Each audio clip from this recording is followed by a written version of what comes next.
Hey guys, and welcome back to Quality Shot Tennis. Today we've got the quarterfinal matchup between Jakub Mensik and Alex de Minaur, an exciting matchup that's happening in Vienna. Mensik has been playing some really fantastic tennis, and de Minaur is, I think, the last player left who is playing this week, who is playing for a spot in the race to Turin. Everybody else has lost. Which is interesting as well and exciting. Rublev lost earlier today. De Minaur has a lot to play for this week. He could get as high, I think, as the 7th spot in the race to Turin. So that would be massive if he can get a win here today for that as well. But Mensik is going to be tough. I mean, as soon as I see Mensik versus de Minaur right now, that is an exciting matchup. It's almost even hard to know who the favorite is because Mensik is so in form. And de Minaur, like Mensik is playing well above what his ranking is, which is obvious. And de Minaur is 9th in the world, but he's been playing probably below his ranking because he's only just coming back. So anyway, that's what we got going on. And yeah, happy to be with y'all today. Yeah, let's go, Matthew. De Minaur should win this. He will expose the Czech. Decent, but not exceptional movement. Fair enough, fair enough. He is a good mover, though. He's a good mover for his size, but, I mean, de Minaur is clearly in a different league, especially at the moment. So that's definitely a fair point. We'll see. We'll see if Mensik can definitely maybe try to shorten the rallies a bit as well, get a lot of free points off the serve. De Minaur is a tough person to get a lot of free points off the serve against. We'll see what happens. I do think it's a tough opponent for Mensik. That's a good point, Matt. I'm still going to go with Mensik for the upset, though. I'm going to go with Mensik in 3 sets. I'm going to go with Mensik in 3. That's my prediction. I think that matchup-wise, I think that de Minaur should win, but I just think Mensik is confident. I think he's in better form right now than de Minaur. When I watch the two play, I feel better about Mensik, honestly. And Mensik's a bit of a giant killer. I'm going to go with Mensik in 3. Big serve out wide. It's a good serve. And also, on the return of serve, even though Mensik might have a tougher time today than he would against many, de Minaur is not going to have as easy as a time on the return of serve, let's say easy, as he would against a lot of players. Mensik's got a great serve, so let's just see what happens. but it's Mensik at 15 love. First serve is another winner down the tee, 30 love. Getting started up here in Austria, in Vienna. Mensik able to beat Alexei Poprin earlier this week in straight sets. Also, Miomir Kecmanovic. Very weirdly had to qualify into the event. But like I said, he's playing above his ranking, no doubt. Second serve, kicked to the back end of Minaur. First rally of the match, forehand Minaur gets it.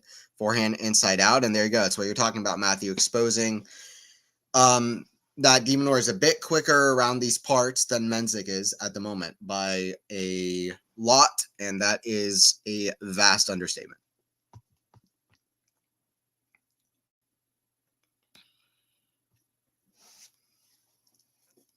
Serve here from the Czech. It's into the net. Second serve.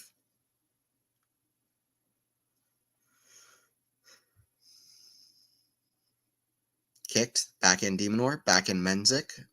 Goes down the middle, and he hits it long. 30 all. Chance already for Minaur. Might be his best chance, while Mensik still hasn't fully found the rhythm on the serve. That's how it usually goes. No, I didn't catch the Musetti Zverev match. I didn't catch Musetti Zverev match. I caught some of the Feast Tsitsipas very early on today.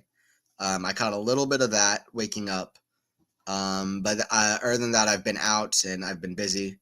So I have not some work I need to do. So I have not been looking at that. But I heard it was a good match. I heard that was a bit of a topsy-turvy one towards the end, right? How did Zverev play? Was he because people were saying like he was performing amazing at the start of the week. Did Musetti play out of his mind? Did Zverev play below his regular level? What happened? Musetti's a great player though. Great serve out wide, saves a break point, Mensik, in this early first game.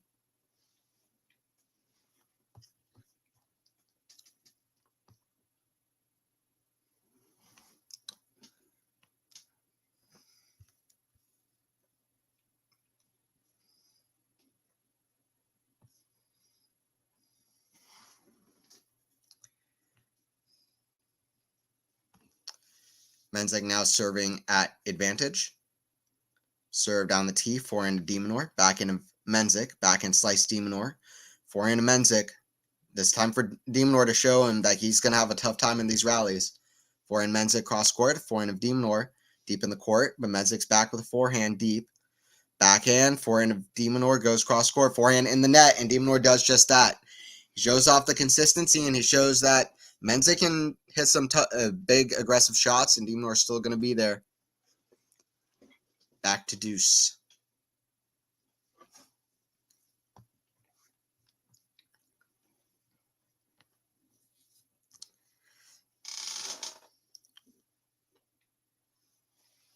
Minaur jumped about, ready to return the serve. Potentially a big moment here, about 3 seconds into the match. Big serve out wide, no chance for Minaur on that. Just a perfect serve. Advantage to the Czech yet again. Serve coming here.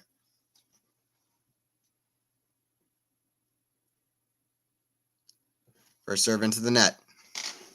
Flat and into the net. Hard and flat into the net. Second serve Mensik, the backhand of Minaur, backhand Mensik. Goes to the forehand of Minaur, forehand of Mensik. Forehand rally. Backhand Mensik. He pulls the court. He should have just kept rallying with him because he was not doing that badly, but he needs to stay patient, Mensik. Mensik is from the Czech Republic. Over the last, 20 years, we've had Thomas Berdych, who's from the Czech Republic. Who else have we had? We have Radek Stepanek. But listen, I think Mensik's got great potential to be maybe the best yet this century, even from Czech Republic. Peter Korda was from the Czech Republic. Long ago, we had lots of great players from Czech Republic. Ivan Lendl, to name one of the greatest players ever, for sure. Forehand squash out, what a shot. Minaur at the backhand pass. Oh, outrageous shots from Alex de Minaur. De Minaur is going to get about 3 shots.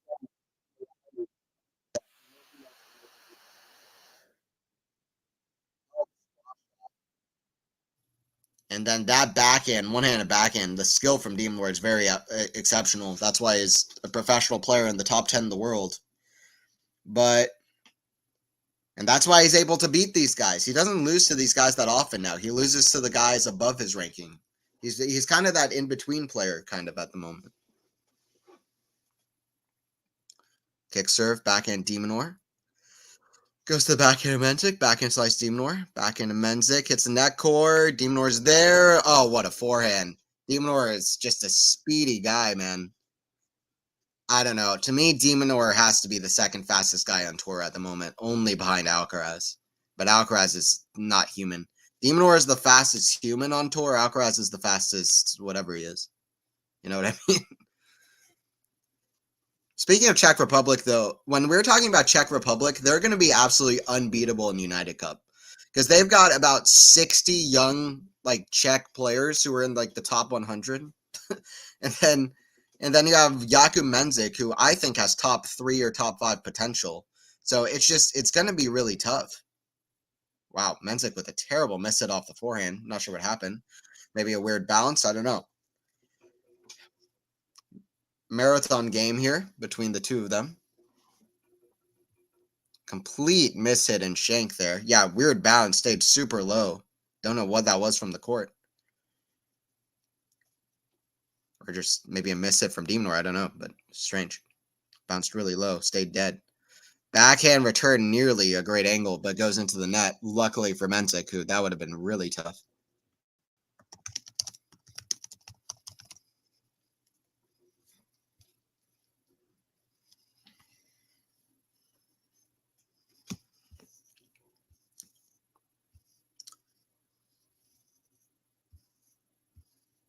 Winner of this match takes on Karin Khachanov in the next round, by the way, in the quarterfinals. Or sorry, in the semifinals, I should say. On the other side, Musetti and Draper, a lot of interesting young guys left in this tournament. This was a good field to start off with, and Musetti versus Draper and Khachanov versus the winner of this one. That's not too shabby for a semifinals of a tournament below a Masters. It's pretty fun. It's definitely fun. I mean, it could have been higher ranked players as well, but I'm glad that this is a good turnout for the 3 players who've made their booked their spot in the semi so far. Just an unforced error from Mensik. That forehand is very wild so far, and if his forehand is going to be that wild in the rallies, I don't see him having that good of a shot at winning this match. He needs to tone down the unforced errors. I only saw it from the second set tiebreaker onwards. I gave the credit to Musetti rather than Zverev playing bad. Okay, nice. Yeah, shout out to Lorenzo. Lob way up high. Great serve from Mensik. Gets to advantage. We're having an Isner-Mahut-like game. You know what we should do? We should call marathon games 70-68 games. That would be fun. 70-68 games. Not everybody will get it, but that'd be cool.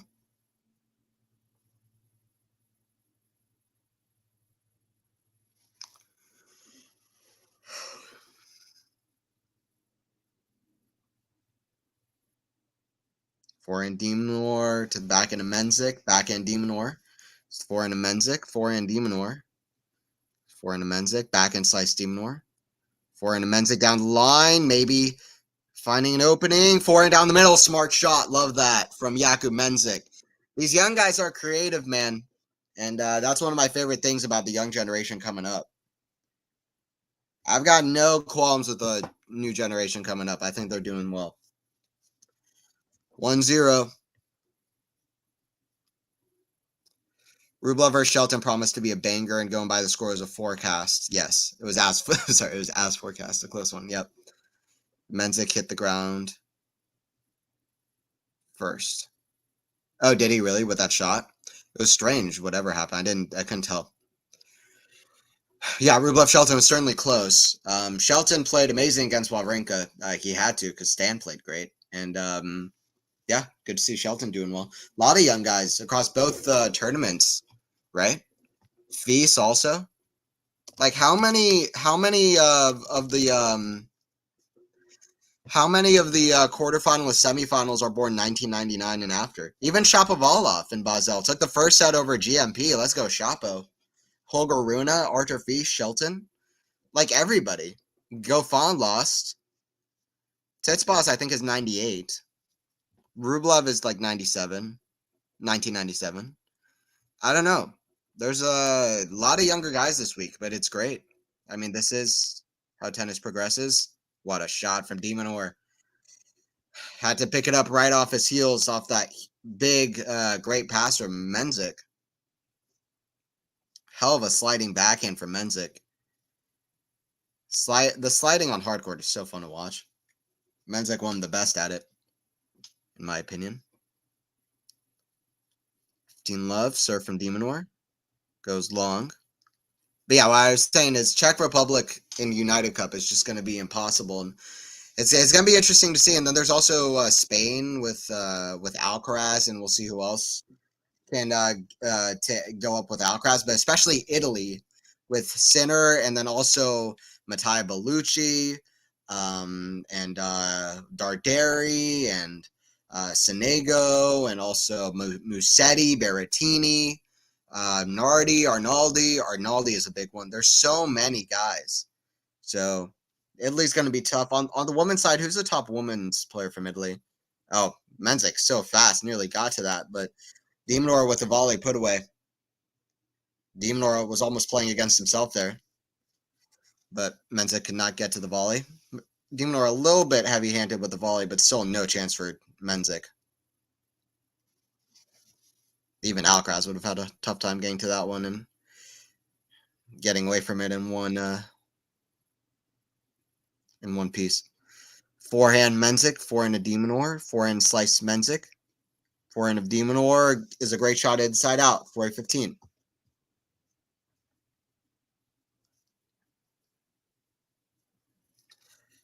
Good forehand hitting from Minaur. I feel like this could be the difference because Minaur started off hitting his forehand really well, and Mensik's at times been a little bit shaky, but it's kind of crazy. We're only 2 games into this, not even actually. 40-15 here at 0-1. Serve from the Demon. Kick serve down into the body, and he misses it long. 40-30.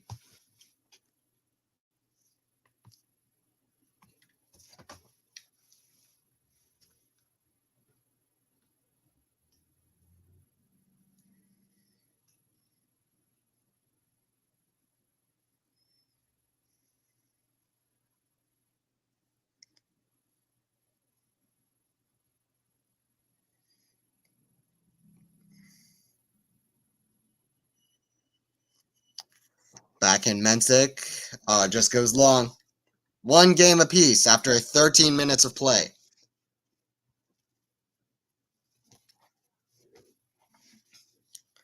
One game a pop. One game apiece here. Let me know your predictions in the chat. Who's going to win this? How many sets? I went with Mensik in 3. I'm going to stick with my prediction, even though I think Minaur's had this ever so slightly stronger start in the first couple games. But that's a big forehand for Mensik. That's a good shot. +1. 15 love.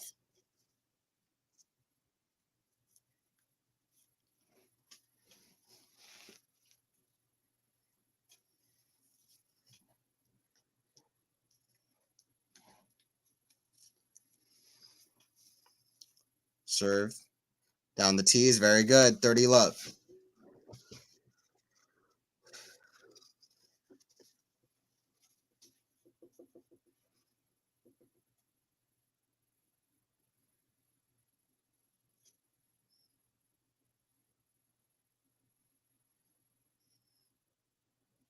Serve down tee. Back in return. Back in slice. Mensik hits the net. Oh, no way! What a shot from Minaur. That was crazy. Outrageous shot. Mensik keeps getting lucky. How did Minaur manage to do that? He didn't even start running until that just shows how insane Minaur is with his speed. That was one of the most... I mean, that was nuts. How did Minaur not touch the net there? Wow. That blew my mind. Hell of a shot. Big serve down the tee, 40-15. More of that, whatever that was. crazy shot from de Minaur. But it's Mensik at 40-15.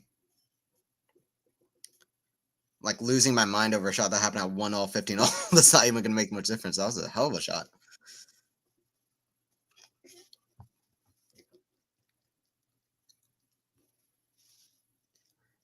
Serve out wide, forehand de Minaur, forehand Mensik, goes cross court, the forehand of de Minaur, back in Mensik. That's in the net, 40-30. That does add to the fear factor. You're like, oh my God, this guy's getting to everything. Even if I hit the net and it falls a millimeter from the net and he's 50 feet behind the baseline, he's going to hit a winner. No matter what I do, this guy's going to be there. I have to absolutely crush every shot or else I'm going to lose. And that's just what it is. And then you start missing, and then you get in your head, and then the match is over and you're shaking your opponent's hand. Sometimes even if you lose the point, you played a good point. And de Minaur won that point, but point stands. 2-1 for Mensik. Good serving.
Mensik has way more dips during a match than loose errors. He's 19, so understandable. Versus ADM, he'll be consistent throughout. We'll take advantage of Minaur too. Okay.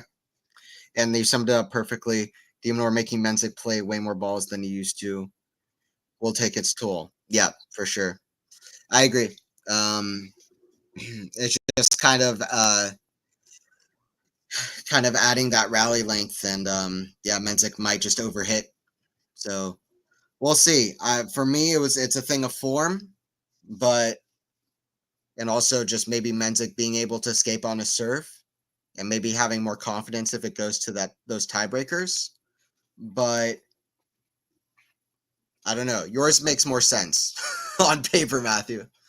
So I'm not arguing with you. We'll see. de Minaur in 2, I go Mensik in 3. Let's see. Backhand slice, cross court, backhand, cross court, the backhand slice of de Minaur down the line, forehand of Mensik, that's in the net. The unforced errors will no doubt be more on the side of Mensik. We can be completely sure of that. But usually the guy who hits more unforced errors also hits more winners. Whether that makes a difference, that's another query. Not Sam query. Another question. Whether the guy who hits more winners is actually doing something that will let them win the match. But 15 left here. de Minaur in this fourth game, I should say. I can do math.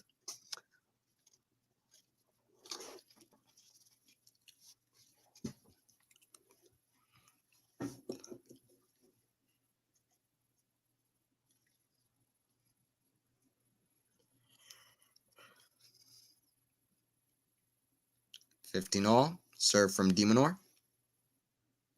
Down T, goes out.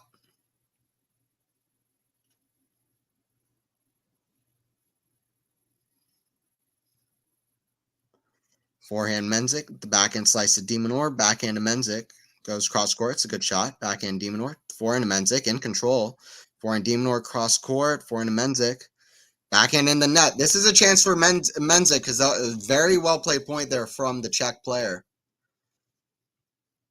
I do think a part of it is to do with form. I just don't think de Minaur's at his best, and Mensik is playing the best tennis of his life so far. Will we see that make a difference? Time will tell.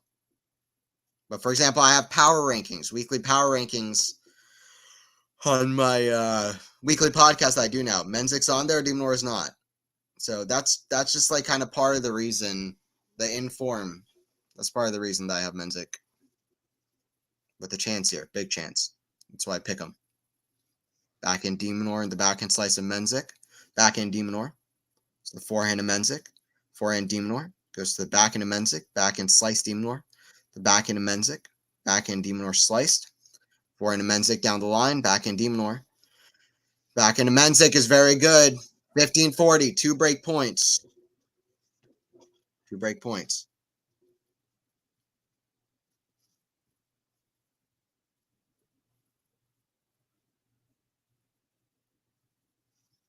Team 40.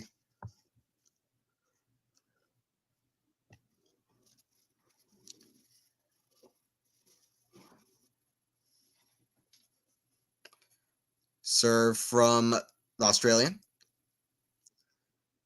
Out wide, forehand of Mensik, forehand of Minaur. Going forehand to forehand. Mensik a little bit more aggressive. Gets a shot that pops up from Minaur. Just that forehand completely gets away from Mensik. Very, even if that crossed the net, that would have been miles out. Just completely missed it, that forehand. 30-40. Still another chance here, but he has to do way better on the second break point. Man, watching makes me miss playing because I haven't played the last couple of days. I need to get back on the court. I'll do that today. Maybe right after this, I'll get somebody to play. I just got a new racket as well, which is always fun. Forehand, that's in the net from Mensik. Good serve from Minaur, but Mensik with a couple of really poor forehands. And that's going to cost him. He's hit a few forehands that are just completely off kilter that I feel could cost him at the end of the day here if he doesn't pick up that shot. Too many forehand unforced errors from one of the players on the court, and his name is Jakub Mensik. First serve goes wide, long, goes long. Second serve. Can Mensik, the forehand of Minaur, back into Mensik, cross court, goes to the backhand slice of Minaur, backhand slice of Mensik, pops, goes in, forehand of Mensik, forehand of Minaur down the line, back into Mensik, so lob, smash, put away from Minaur, very good. Good athleticism from Minaur getting up to that smash, it wasn't easy. Great forehand as well to open up the court. Hell of a shot, great footwork from Minaur. Very good footwork from Minaur getting up to that smash. Kept his feet planted on the ground, but just found a way to position himself correctly. When you're that fast and you have the good footwork like that, you can be a nightmare for almost anybody to play. Well, maybe a nightmare for everybody to play, whether you win or not. Second serve here from Minaur at advantage. Couple long games already 23 minutes played. Pretty unusual. Backhand down the line. That's a great shot. We're at deuce. We are at deuce.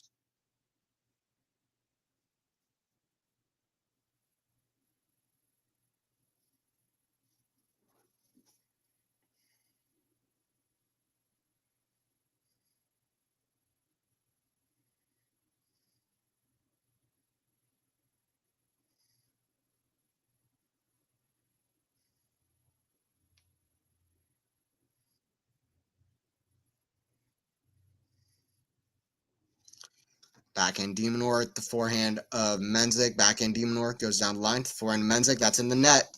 Advantage to Minaur.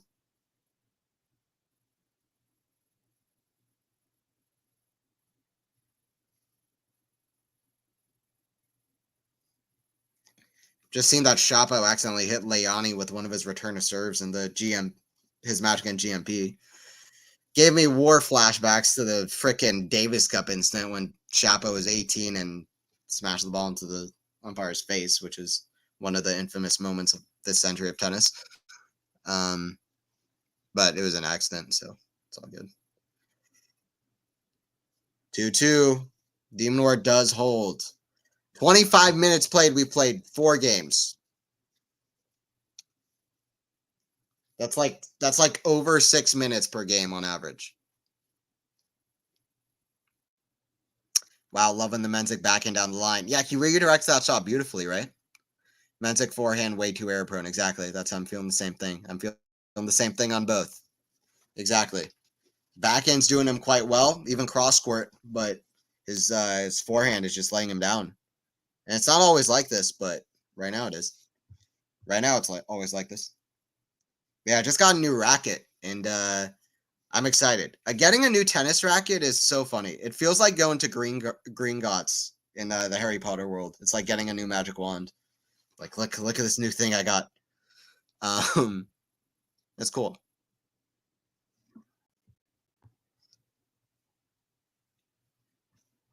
I'm excited. I usually play with the Babolat. I used to play with the Wilson all the time. A little bit of the head rackets. I tried out the Yonex. I didn't buy one, but I tried it out. It felt weird to me. I'm gonna stick with like a Babolat one for now. I think right now I'm playing with the Babolat Pure Strike, which yeah, should be good. Forehand of Minaur opening up the court. Forehand chip that's in the net. Minaur's forehand is much better than Mensik's at the moment. And when you watch a match, you notice stuff like this, or I'm supposed to when I'm analyzing. And right now, that seems like a big thing.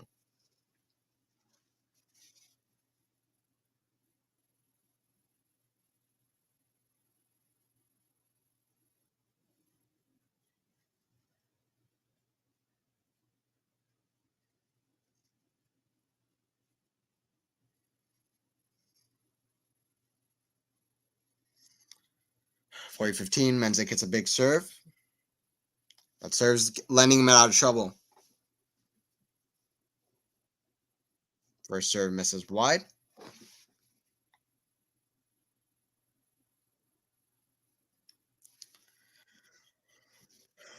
Backhand, the forehand of Mensik. Backhand slice into the net.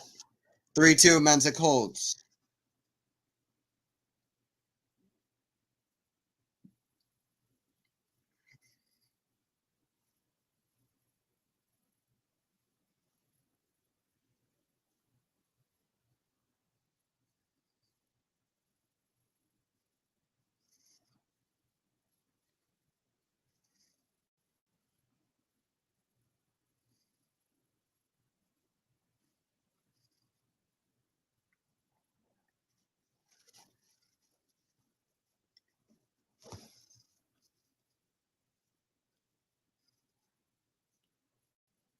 Ollivanders is where you buy wands. Gringotts is the bank where the goblets guard treasure. Oh yeah, that is right, isn't it? Hello, Jane. Thank you. Thank you for correcting my Harry Potter knowledge. It's been a while since I've watched the movies or read the books. That's right. I wanted to make a Harry Potter reference, and I damn, I sold. I sold on the Harry Potter reference. My bad. My bad. I apologize to the Harry Potter fandom.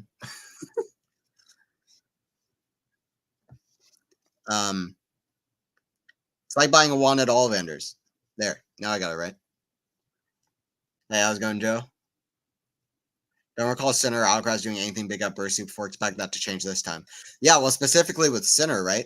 I'd expect Sinner to have something in Paris, but he has like the worst possible draw imaginable. I think his quarterfinal doesn't seem that bad for him.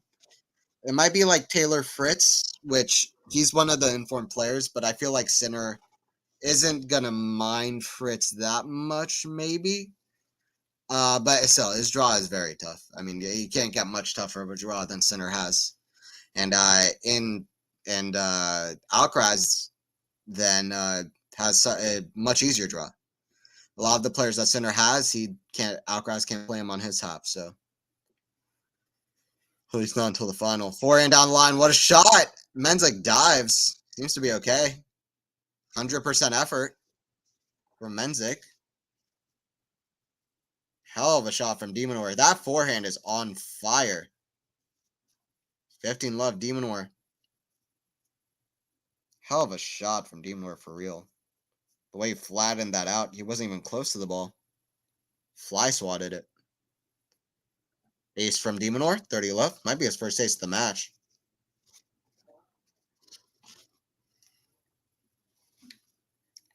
30 love. Finally a quick game, it seems like, happening.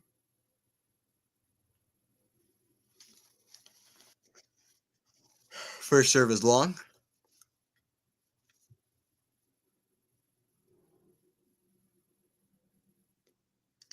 Forehand Mensik, the forehand of Minaur, that goes long, 30-15.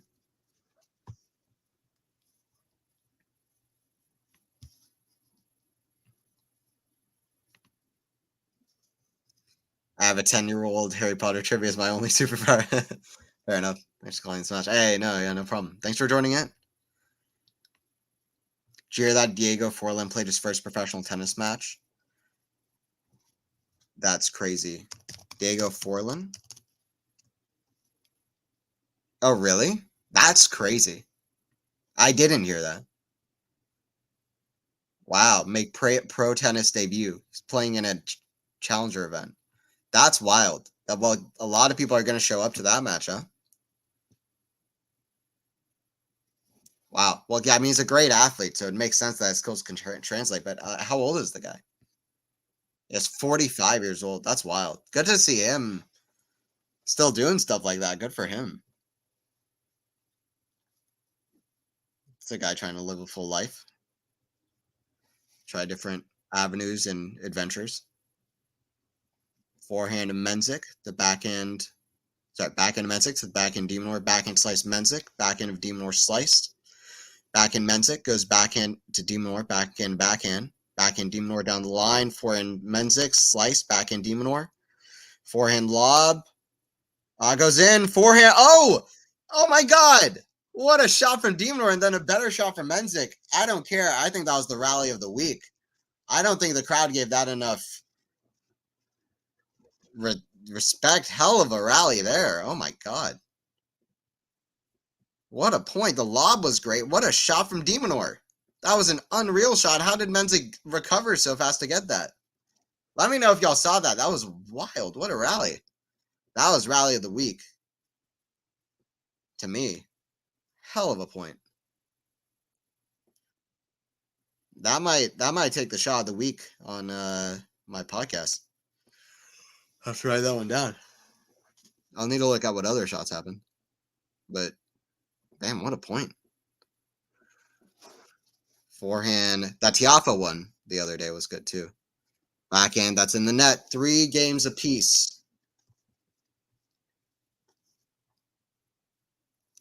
I think he chose the hardest port to move to. He's an Uruguayan footballer. Yeah. Yeah, I mean it is, yeah. I mean tennis is full cardio. You don't see that many people 45 45 or older playing professional tennis for a reason. So, and yeah, going from football to tennis, that is tough. But I do notice a lot of people who are into football are into tennis. I mean, speed and agility is such a big thing for both sports, which I think adds to maybe why that is. But it's still pretty wild.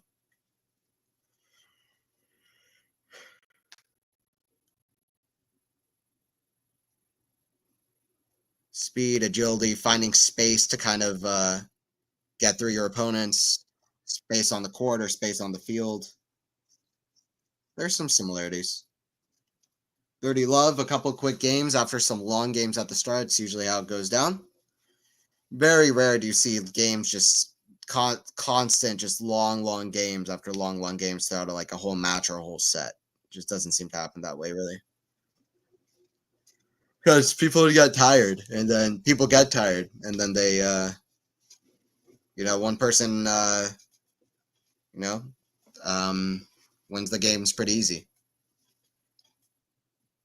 Forehand Minaur, the back into Mensik, back in slice Minaur, up high on the baseline, back in Minaur, inside out, forehand to Mensik, sliced, forehand Minaur, cross court, forehand to Mensik, goes for a low percentage shot, and hits it right into the net. It was pulled way out wide. Fun to watch Mensik. Fun to watch both these guys. I'm currently making a list of like highest entertainment value for players. These two will definitely be towards the top of the list for me. Big serve for Mensik. I mean, Mensik has a serve that you would find on a serve bot, but he is fun to watch. Well, all the top guys nowadays have big serves, you know? Like, Titsboss has a big serve, but I would argue that his entertainment value is not too bad at all.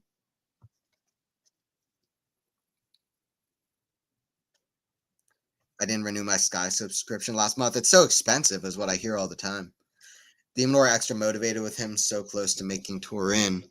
Yes, exactly. Could come close to Bercy as who gets the final spot. Could come down to Bercy. Yes, I agree with Matthew. It definitely, I said that at the very start. Yeah, I think it big time adds to the motivation. It's so funny because you're describing Forlan's style of football. Interesting. So yeah, I mean, I think he could do quite well at tennis. We'll see.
All right, good level so far.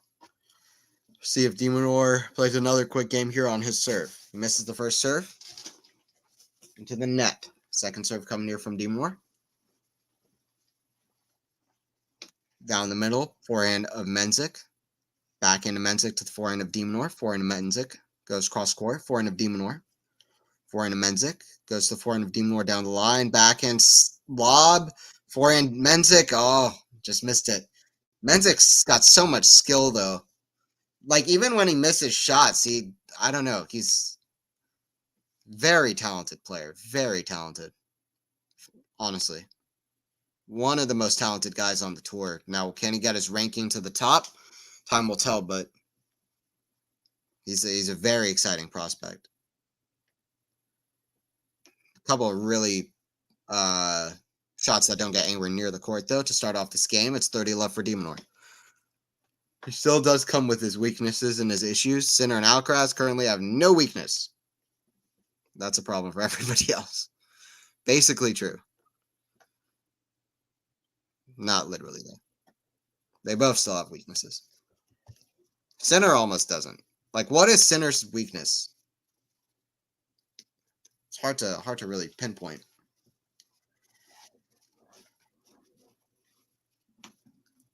I used to say his transition game, but that's gotten way better. His movement is immaculate. His offense is immaculate. His backhand's immaculate. His forehand's immaculate. His serve is great. I think he'll keep trying to improve the serve, but his serve is in a great place. Drop shots, volleys could still probably get a little bit better. Being more confident using those shots, being more consistent in them. Forehand, that's great. What a get from Mensik because the lob goes out. 4 games all. This is when the stuff hits the fan. 4 games apiece. Yeah, Mensik just got the serve back, but just a little bit too much height. Returning it.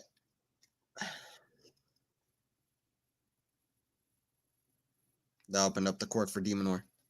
Forehand Mensik down the line, back and sliced lob, smash. Minaur's there at the lob, smash, put away into the other side. 15 love. Good stuff. Mensik reminds me of Draper. Am I the only one? He reminds me of like a right-handed Draper. They're not that similar, but the way they carry themselves on court, the way they play a little bit, they remind me a little bit of each other. Tell me if you don't agree, but they kind of give me similar vibes.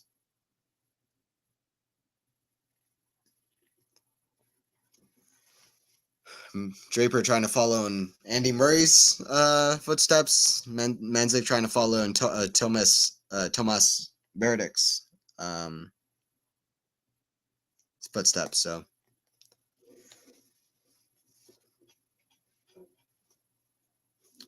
serve Mensik down the T, forehand of de Minaur, back in Mensik. So the backhand slice of de Minaur, forehand of Mensik. Going forehand. That goes long for Mensik, 15 all. Watch out for de Minaur here. Forlan was always running, closing down opponents, and making himself a nuisance up and down. Up front. Okay, gotcha. It's running, closing down opponents. Yeah, with all these youngsters coming through, I'm hyped for the next few years in tennis. Exactly. Yeah, I'm still a little bit in a grieving stage of the big three, but I think my logical mind is very excited for this younger group. It's always difficult with something so different, especially when we're leaving behind. I'm not saying that. I'm not even saying that Federer, Nadal, or Djokovic, one of them is going to end up being the greatest of all time forever. I'm not even necessarily saying that. I'm not saying that tennis is no longer going to be good. What I'm saying is we're never going to see an era like that again. No matter how long the sport goes, I genuinely, deep down to my heart and soul, believe we'll never see an era like this again. I just think we absolutely can't. That's how special this era was. So just leaving that behind and bringing in new names where all of those guys are done and retired, it was always going to be a hard thing. I've never seen an era like it in any sport. But three of the greatest players of all time. Some people say the three greatest players of all time. That's not a nothing statement. I've said a lot of this before, but taking up 66 slams, taking up so many masters, like their unbelievable dominance, with all of them winning 20 plus slams at the same time. I just really think we'll never see an era like that again with three players. We might not see an era like it again with four players, with Murray included as well. So it's just hard. Forehand, swing volley inside out is a great shot, 40-30. But logically, I think the new guys are really talented and really good. So I genuinely am excited, personally. I haven't seen enough of Mensik to compare. Okay, fair enough. He doesn't lose. Okay. Now he's a football coach, apparently, looking into him. Or a football manager, I should say.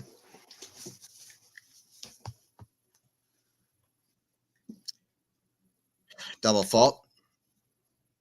And I call soccer football. Like, even though I'm American, I've always liked calling soccer football. It makes more sense to me.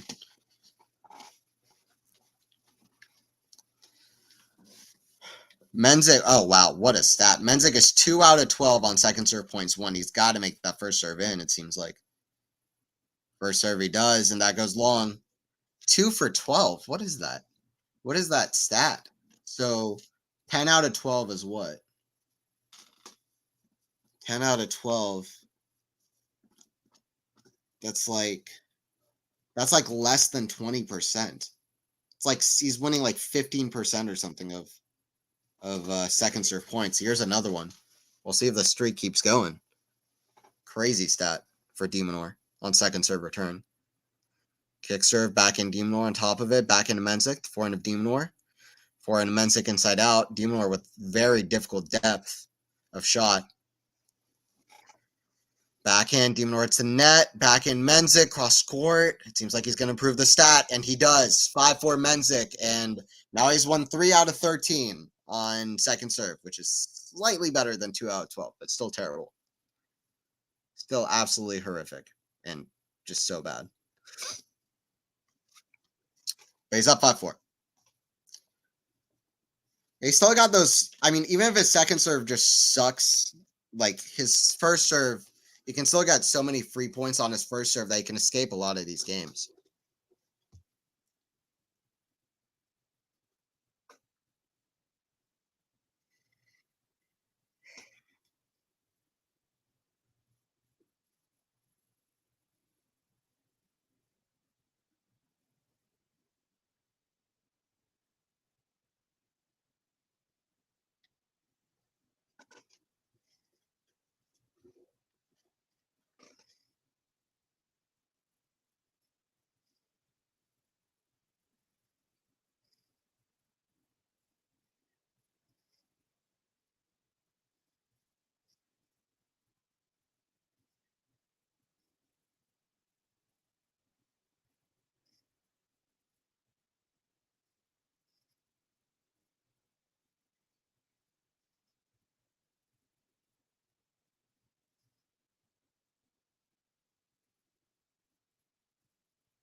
All right, second serve here from the Demon. Forehand of Mensik, that's in the net. 15 love.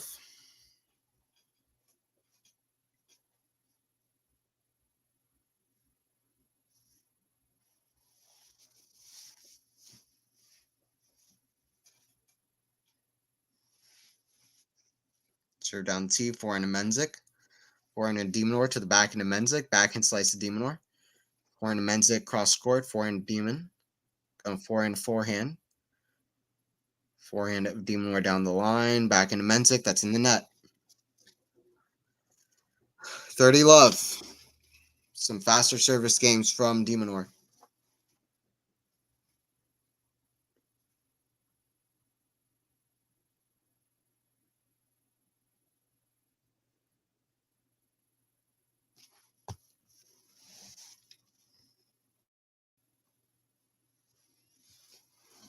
Serve from Mensik. Sorry, from Demonor. Backhand of Mensik. Backhand slice of Demonor. Backhand slice of Mensik. Forehand of Demonor. Cross court. Goes to forehand of Mensik. Forehand slice Demon.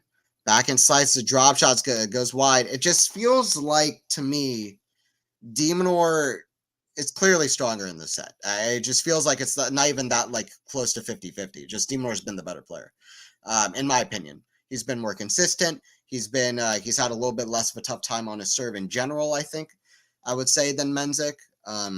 Even at the very start of the set, like, I just feel like Demonor is the better player in the set. Now, is that going to translate to Demonor wins the set? I don't know. But I feel like Demonor, not just like by a little bit, I feel like he's been the better player in the set. And it's not like Demonor is playing amazing, Mensik playing terrible. We're just at this point. It's not. Both of them are playing good. Mensik's playing good. I feel like Demonor's playing great. And we're at this scoreline.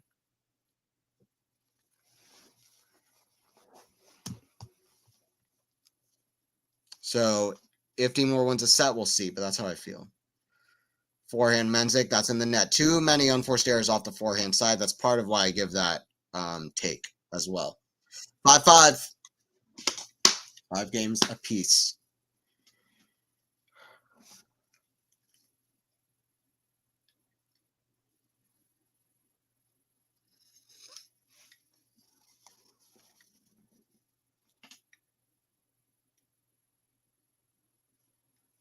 Serve from Mensik. Down the tee, backhand, way up high. Goes in. Forehand to Mensik. Goes to the backhand of Demonor. Forehand to Mensik. Backhand Demonor lob. Smash Mensik. Put away. 15 love. Demonor way too content to fall behind the baseline. And his balls are falling short. That smash was for a lucky person in the crowd. Tries to throw the ball back anyway. 15 love, Mensik down the tee. That's in the net from Demonor. 30 love for Mensik.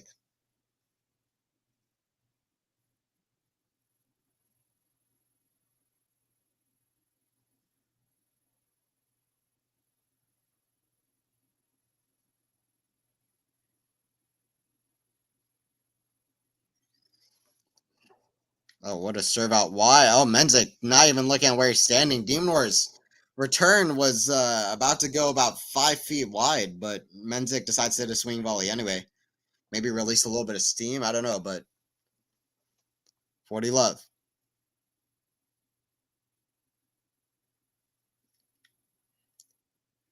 Serve goes for a big serve out wide, hits in the net.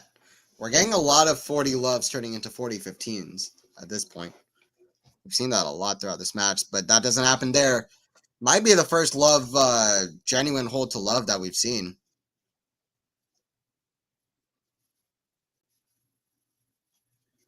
Mensik gets to 6-5. This will be an interesting end to the set here, the quarterfinals of Vienna. Big ranking points on the line too. Semis of 500 is no joke, particularly for Jakub Mensik. That really is no joke. What would his ranking go up to? I mean, he had to qualify into this tournament. He would for sure not have to qualify for any more tournaments, 500 level or whatever, if he wins this. I'm sure. What's his ranking?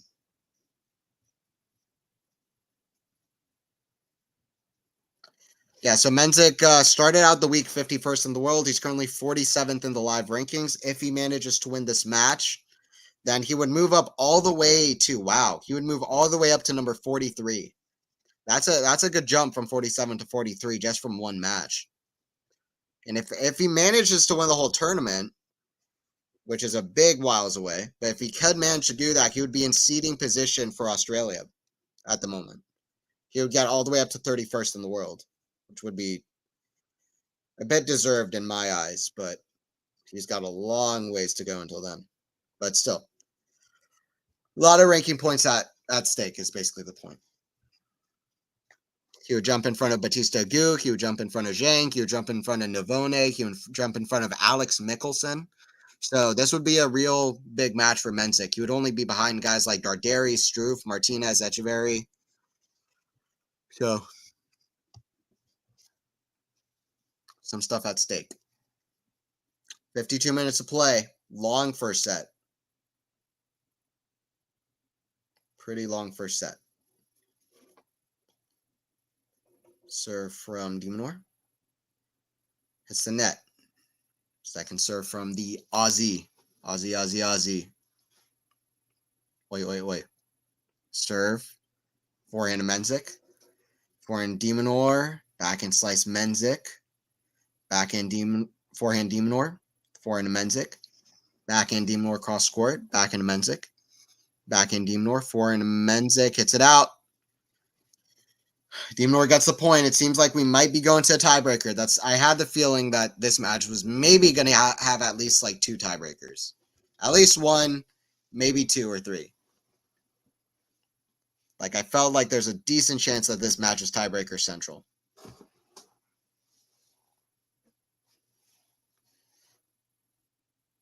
Serve down the tee, backhand cross court, backhand slice of Mensik. Goes in, forehand de Minaur. Forehand to Mensik, forehand to forehand to Mensik. He's going way too much on the forehand. It's just unforced error central. Really poor off the forehand wing from Mensik.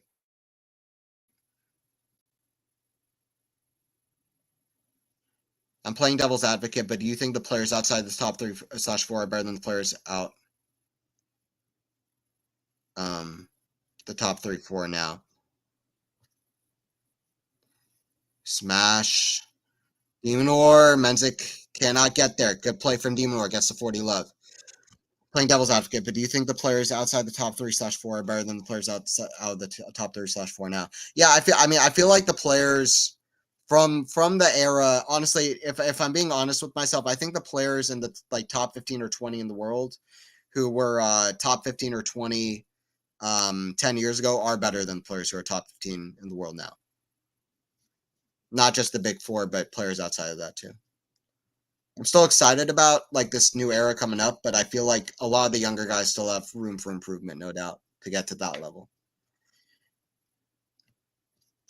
We'll see. All right, tiebreaker. Let me know in the chat who's win this set. What's going to be the score in the tiebreaker? I'm gonna go with de Minaur. I'm gonna say de Minaur 7-5. No, de Minaur 7-4. 7-4 Demon. That's my prediction. First serve goes wide. Second serve for Mensik. I'll say Mensik loses this first set tiebreaker 7-4, and then he comes back and wins the next 2 sets. That's my prediction. Let's see. Backhand slice, forehand to Mensik, goes to the backhand slice of de Minaur, forehand to Mensik, inside out. Backhand de Minaur again, forehand cross court, forehand to de Minaur. Forehand Mensik, big momentum point here to start off the tiebreak. Forehand, injection of pace from de Minaur, but hits into top the net. But right back to work for de Minaur. No negative reaction, just saying, okay, we'll get that one next time, I guess. 1-0 for Mensik.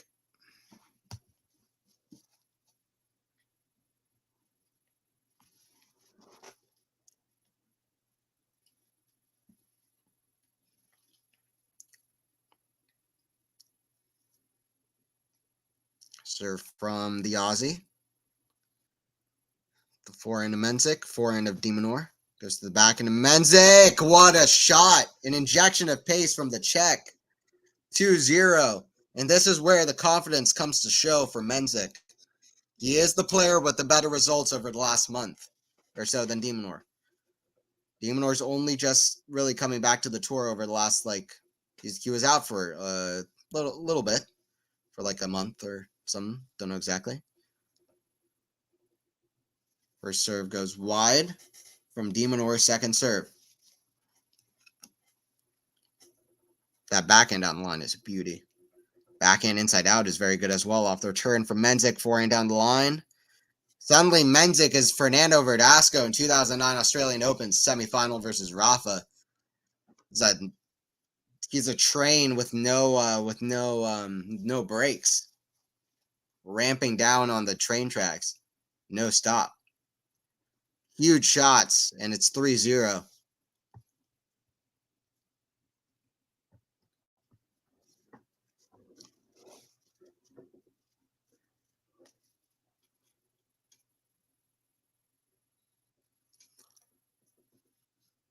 Serve out wide. This is a crazy good tiebreaker for Mensik so far. He is locked in. 4-0. I was saying yesterday, tiebreakers that are 7-0 should be called donuts. We have bagel sets, 6-0 sets. Tiebreakers should be donuts. If it goes 7-0, that's what Mensik's going for. Tasty old donut. Backhand. What a tiebreaker backhand with a massive injection of pace from Jakub Mensik. 5-0. He's looking for that Vienna semifinal. He's looking for his first ATP 500 title. He's trying to catch up to Arthur Feast, the king of ATP 500s at the moment. He wants to get on the board. Go for it. He wants to rise up in the rankings, get to the top 50 in the world. He's going to do that. But he's looking not just for top 50, he's looking for top 40, top 30. 5-0. What else has he got in the tank here? Ridiculous level in this tiebreaker for Mensik. Can't miss. Serve from de Minaur. Out wide. What a return. Forehand. Forehand to Mensik. Can't miss. Backhand. Mensik down the line. Forehand de Minaur cross court is a hell of a shot. Yeah, Mensik just like, I can't miss, and just goes for it. But missed it long. What a ridiculous shot cross court from de Minaur after Mensik was just raining down bullets. By the way, this guy's what, 19? Keep in mind, he can play this well, and he's 19.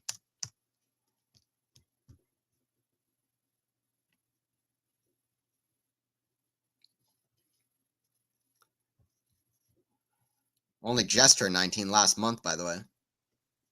This guy is so impressive. 1-5.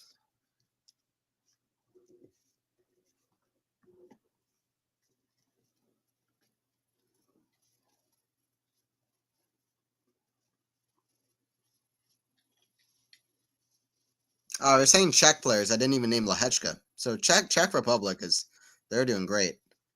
If they have Lehečka, they've got Mensik, and we got Lehečka, Mensik, and they've got all the players that they have on the women's side: Muhova, Vondrusova, Fruvertova sisters. They've got so many players, so they're going to do well in the team events for the next 10, 15 years. Mensik got 5-2. I'd be very shocked if he loses his tiebreaker. He is playing insane. But de Minaur's fighting well. Would have been very easy, just give it up once you're down 5-0 and Mensik's playing like that. Serve, kick serve, backhand to the backhand of Mensik, forehand to de Minaur. Cross court with forehand to Mensik, forehand de Minaur. Forehand to Mensik, forehand de Minaur down the line. Oh, just gets on the baseline, forehand cross court. Great high level rally here. Backhand cross court. Backhand de Minaur down the line, forehand cross court. De Minaur slaps it cross court. He didn't really have many options there. Mensik is playing insane. 6-2. This is probably the best I've ever seen Mensik play, this tiebreaker. I can't recall seeing Mensik playing better than he has in this tiebreaker. Looking for a top 10 victory. Not that this would be his first, but it would be nice. Serve out wide. Backhand cross court, the backhand de Minaur. Again on the baseline, all Demonor shots hitting the baseline. Backhand slice now, Mensik. Backhand slice to Demonor, forehand to Mensik down the line. Backhand Demonor, forehand to Mensik. Might be a winner. That goes out. What a performance from Mensik. That was the best tennis I've seen Mensik play. Not in that set, in that tiebreaker. I thought Demonor played the better set than Mensik in that set. But Mensik just suddenly clutched up in that tiebreaker. First set to Jakub Mensik. What play. Wow.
Forehand to Mensik. I mean, he's continuing playing just incredible here. 15 all.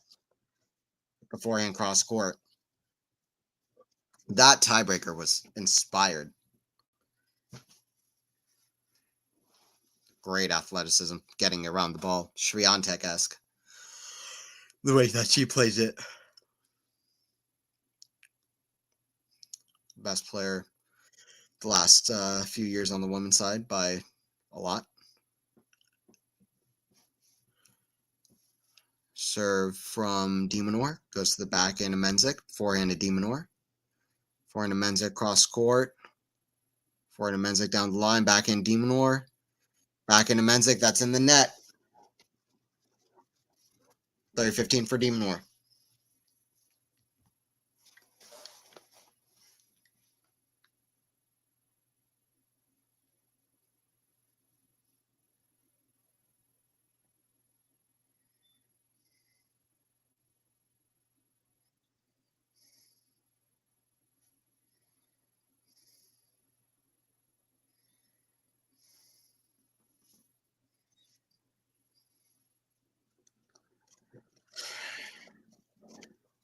Another great point there from Jakub Mensik.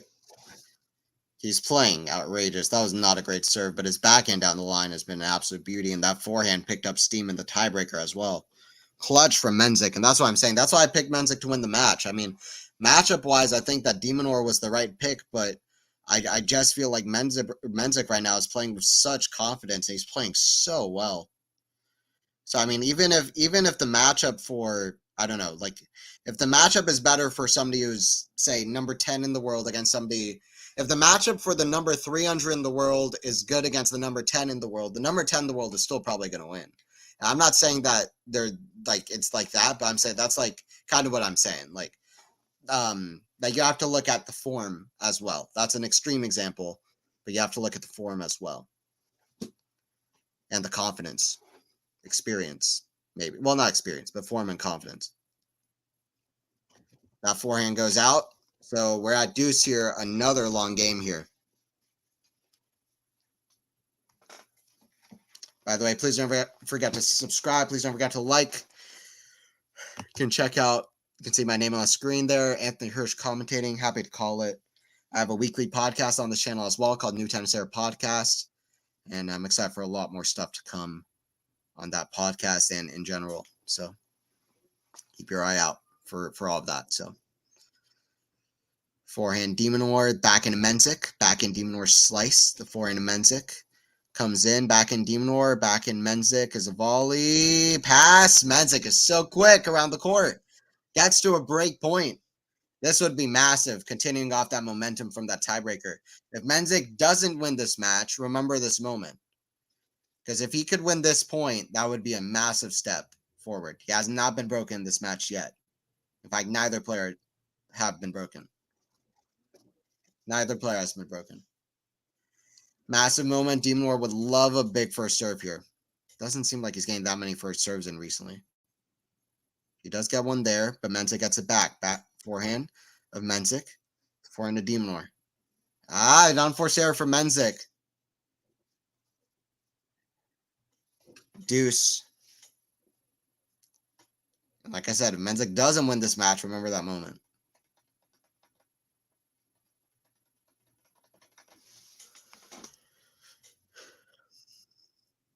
Forehand cross court. Mensik with a huge shot down the line. He's going to get another chance at it. Another break point. We started out the first set with a lot of chances for de Minaur to break Mensik. And now we're starting out the second set with a lot of chances for Mensik to break de Minaur. What happens here? First serve into the net from de Minaur.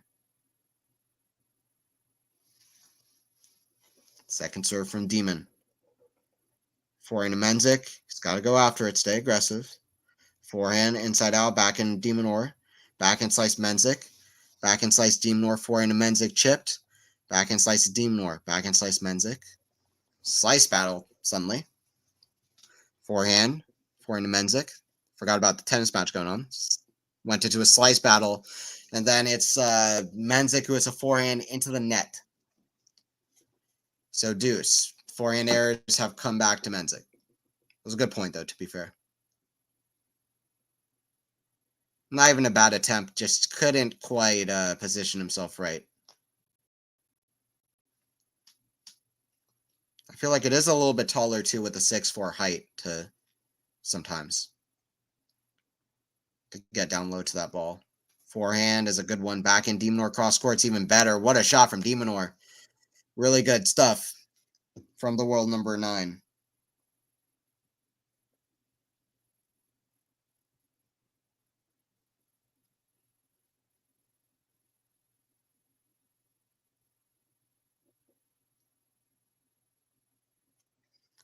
Serve down T, forehand to Mensik, forehand to de Minaur, inside out to the back into Mensik. Back in de Minaur, forehand to Mensik. Back in de Minaur cross court, goes to the back into Mensik. Back and slice Mensik, goes to the back and slice a Demon. That goes out, back to deuce. Long games. Long games.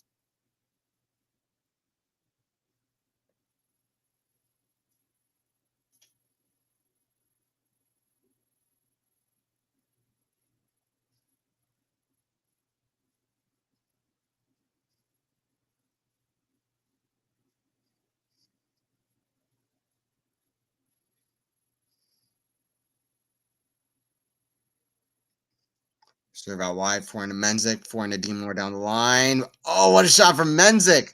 Forehand lob. Oh, he started to look like Carlos Alcaraz at his best.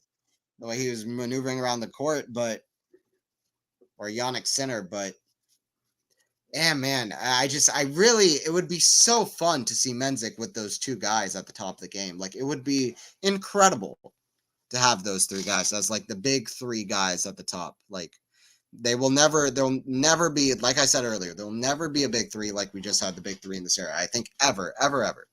But if we could have those three guys at the top for this era, it would be incredible. I really think it would be incredible. I mean, even like Fonseca or Arthur Feast as well would be quite good. And Holger Rune, if he could put his act together, I think would be quite good. Sinner Alcaraz by themselves are quite good. And I don't know if anybody gets to their level, but if we could even get like one of those guys like Mensik as a honorable third, that would be nice. Maybe in the way that Djokovic was third to Federer and Nadal up until 2011.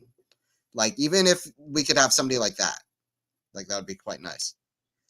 Backhand, the forehand of de Minaur, forehand volley. Mensik might get there. He does. Forehand volley. de Minaur just puts it away. Mensik loses his footing a little bit. Put away from de Minaur, though. Advantage to de Minaur. Another marathon game. If Mensik went down the line, it would have been a winner, to be honest. Would have been tough over the higher part of the net, but that's why, by the way, often that people go cross court rather than down the line on those drop shot retrievals, because it's a little bit easier cross court for one over the lower part of the net.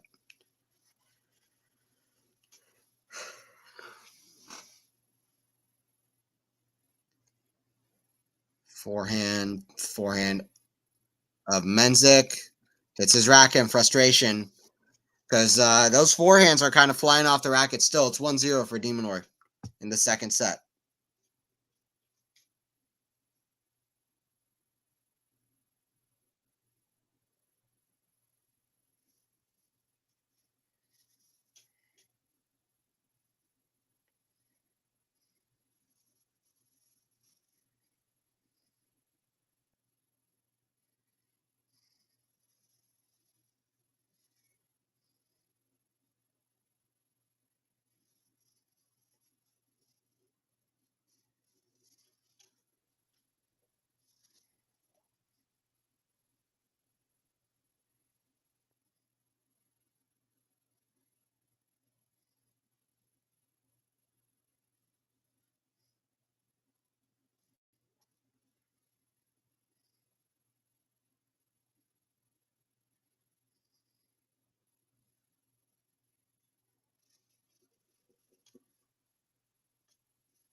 Forehand of Mensik inside out. Backhand de Minaur. Oh, what a pass.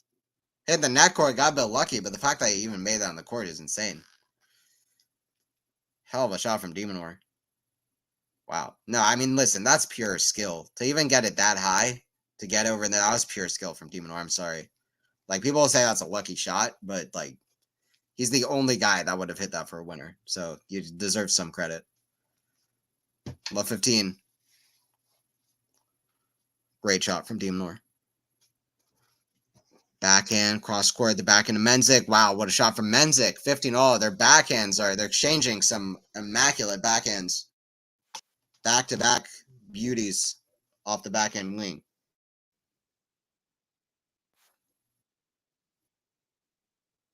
Jakub.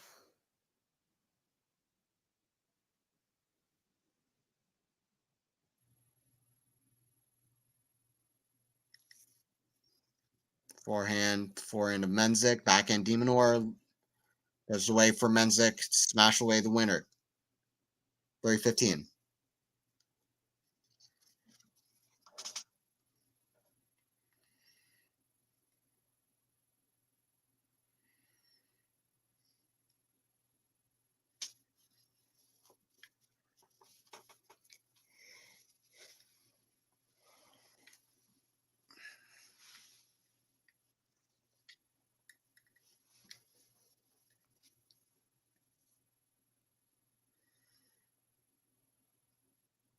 Serve Mensik's a kick serve. Backhand of de Minaur. Backhand of Mensik. Forehand de Minaur's there. Forehand of Mensik down the line. Backhand de Minaur. Cross court goes out 40-15. You have to be impressed with Mensik here.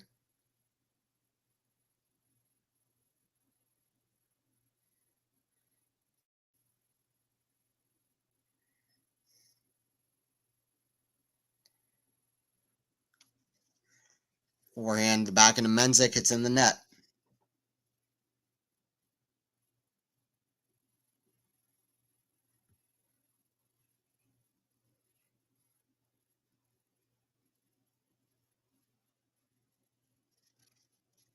That's interesting.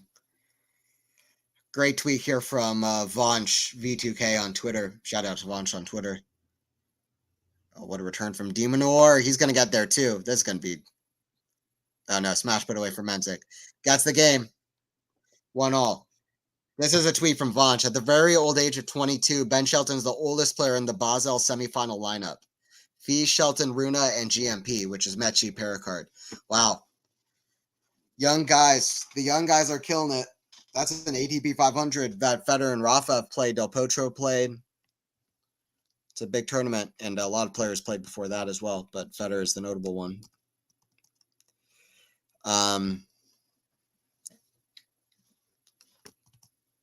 But in Vienna, like, they're young guys too. Hachinov not as young. Musetti though, and then potentially Mensik, Feast, right? Or no, Feast in the other one. But whoever wins this, then you have Musetti. Who's on the other side? Forget. Draper. So Musetti, Draper, and then the winner of this one. So 7 out of the 8, no matter what, semifinalists this week are just going to be very like young guys, which is great for the sport. And Hachinov, who's also like he's also kind of next gen or whatever. It's a younger generation, kind of along with Medvedev and the like. Serve down the tee is very good. From Minaur, another ace from his side. That's to 30-15.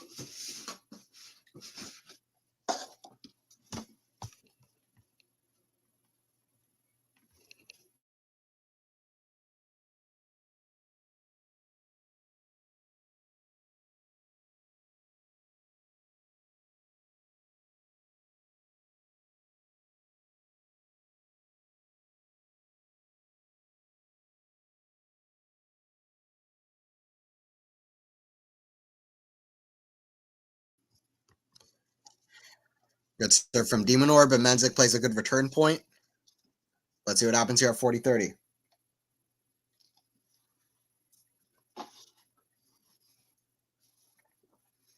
Can Mensik make it another long service game, or can Minaur pull it out? Misses the first serve well wide.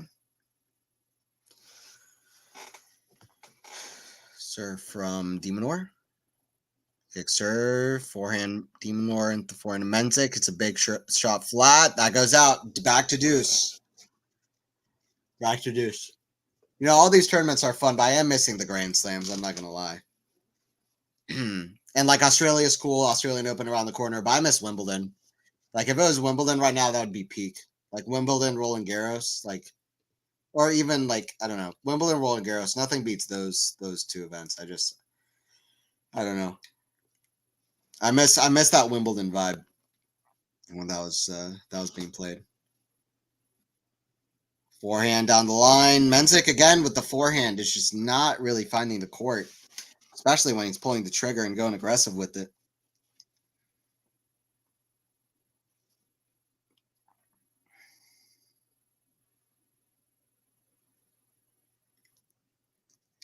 Forehand Mensik to the backhand of Minaur. Forehand Mensik. Cross court. Forehand of Minaur. Forehand down the line. Backhand Minaur. That's in the net. Deuce. After the first set, switch over to see Pericard beat Chapo. Come back to see these guys still be in the first game. Exactly. It's been long. It's been a long match thus far. We're still at deuce in the third game. But yeah, I'm good to see Shapa have a decent week though. But GMP, he's somebody to really look out for. That guy can rock it down serves. Yeah, an hour and what 22 minutes for one game apiece. So let's say we're at like 145 half and half the match is finished. Yeah, I mean potentially this could be like 3.5 hours or 3 hours 40 minutes. Like if it keeps going at this pace, it's possible. But we'll see. It's been long. Backhand cross court, backhand slice Minaur, backhand slice Mensik down the line for and Minaur, that's in the net. I mean, if Minaur can't close off games like this, it's gonna be especially long. Back to deuce. I mean, this match could be the first 5-hour 3-set match. Minaur we just keep going back to deuce over and over again. Can you imagine a 5-hour 3-set match? The tennis world would lose their minds. That'd be insane. Backhand slice for Minaur, put away. Advantage to the Demon. Advantage to the Aussie. Minaur.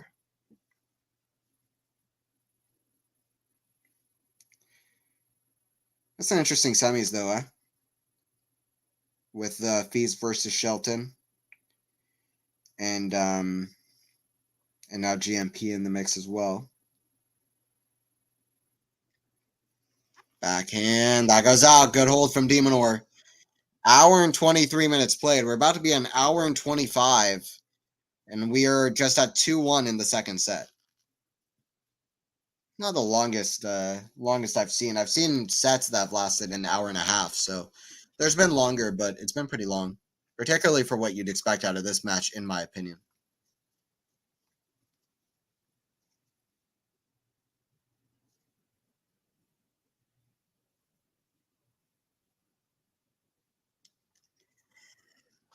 I don't know if I'm alone on this, but they're playing that Beautiful Thing song or whatever. I cannot stand that song.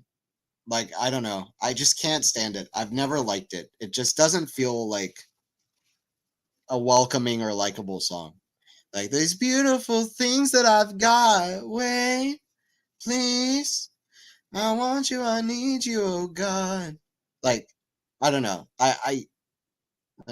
Wait, please. Like, bro. These beautiful things. It's so like loud and obnoxious and like I'm fine with loud music or like crazy music and people really getting into music. Like that's fine. But like the rest of the song is so like just like quiet. And then there's just like big booming chorus. And they play it all the time in like grocery stores and baseball games and stuff. And I'm just like, who allowed like I feel like everybody in the crowd needs to sign a waiver to say, okay, you can play this song. You know what I mean? Because like it feels like it's so like whenever I hear it, I'm just like, Jesus Christ, it feels so unwarranted. Like just like this amount of intensity in the chorus, just like out of nowhere. Like, you know what I mean? Like there's some songs like that I'm just like, oh my God, can we like chill out, please? I don't know if that made any sense, but I'm just like, that song annoys the hell out of me. It's not even like that. Like sonically, it's not that badly made of a song. Like some of it is like kind of catchy and it sounds like okay-ish, but just the vocals and like the chorus, it's just like so loud and out there. It's like Jesus. Good serve from Mensik, gets the 15 love.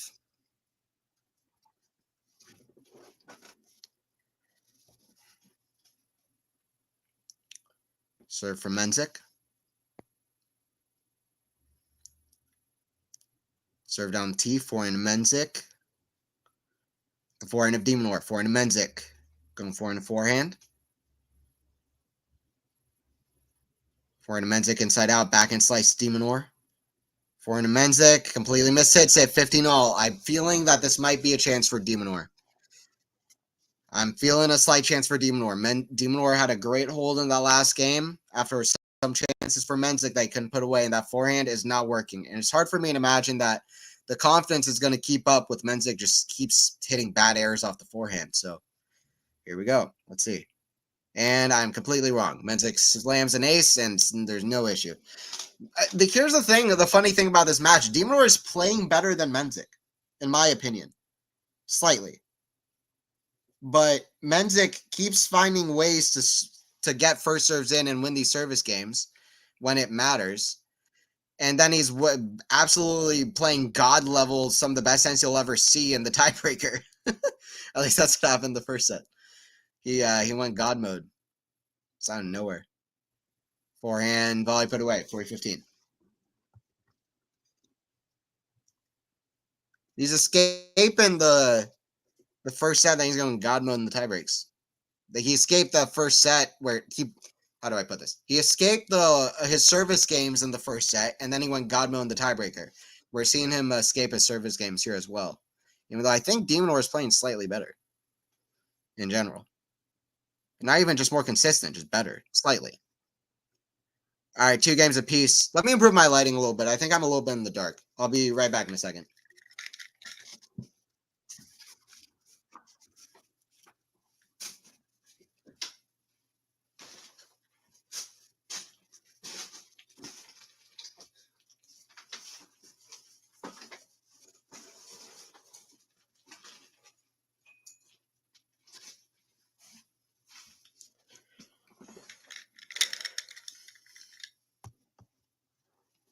All right, here we go. That's better. That's definitely better.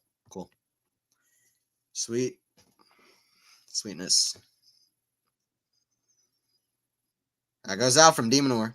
Now does de Minaur become the one that's a little bit more discouraged? I'm sorry, these fishnets look ridiculous. I actually respect it, like, because they're working quite well for the ball kids. Sure, it makes it easier for them, but they look absolutely ridiculous. I wonder if there's a way where we can make the fishnets look like tennis rackets or a little bit more tennis related, where it looks a little bit less awkward. Because I like the implementation of them. Like mechanically, they're working quite well. Like they're useful, but they look so weird. They look so out of place. If they were designed to look like tennis rackets, it would make a little bit more sense. It would look less awkward. Less awkward. If we could just improve the visual aspect a little bit. First serve into the net from de Minaur. And now I'm sensing a small chance for Mensik. But it just feels like somebody's going to break here before we get to a tiebreaker. That's my feeling. And it's not going to be Mensik because he has a forehand completely far out. I'm going to predict de Minaur breaks in the next game. It's my prediction. De Minaur breaks at 3-2. It's my prediction.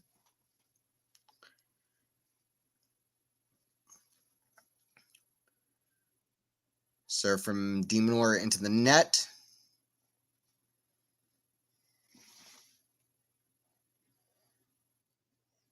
Double fault, 30 all. Or Mensik just gets it done here. Let's see. 30 all. Keep it my prediction, though.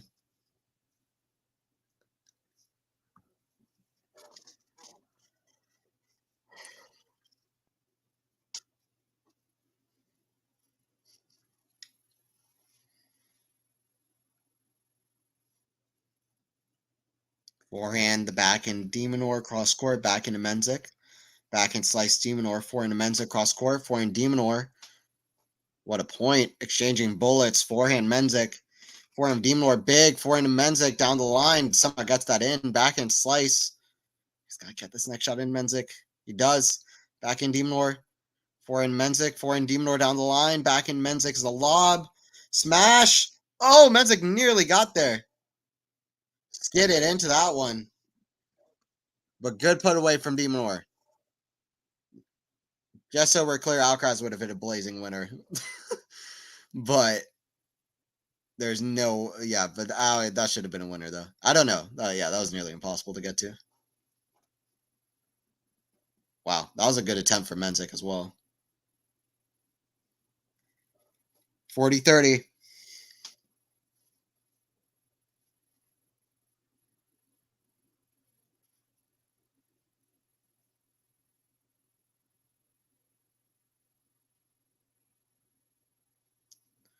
Serve from de Minaur. First serve's in the net.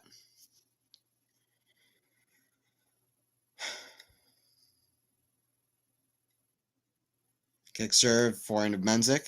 Backhand Minaur. Backhand slice Mensik. Forehand Minaur. Going forehand to forehand. Forehand Minaur.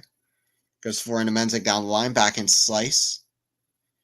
Minaur with the forehand chip is a very, very good shot. And that earns him the game. 3-2 for Minaur. Earns him the game. 3-2. Please don't forget to subscribe, by the way, to the channel for more streams just like this one. That Fee Shelton match is good tomorrow. I'll see if I'm able to commentate. I don't know exactly when it is. Actually, let me check if they have some of the schedule out.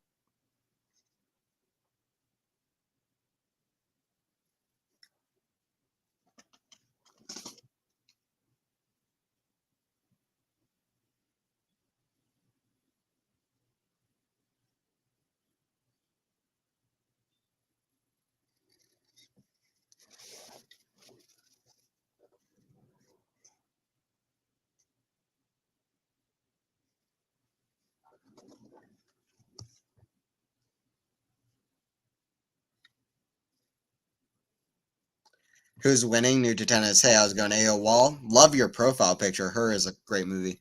And Walking Phoenix is a great actor. Who's winning? It is Jakub Mensik. Minaur is up in the second set, so they're playing 2 out of 3 sets. If you win, so basically, if you win 2 sets, you win the match. The set is played first to 6 games, unless there's a tiebreaker, which is what happened in the first set. That's if both players get to 6.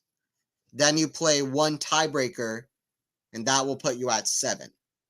That's what happened in the first set. Now we're playing out the second set. It's another set, played to 6. Minaur is in the lead, but they're on serve, which basically means that neither guy's really in the lead. If you're serving, you usually have the advantage. Right now, nobody has won on the opponent's serve. But basically, that's kind of what's going on. Mensik is currently in the lead because he won the first set. We're in the middle of the second set.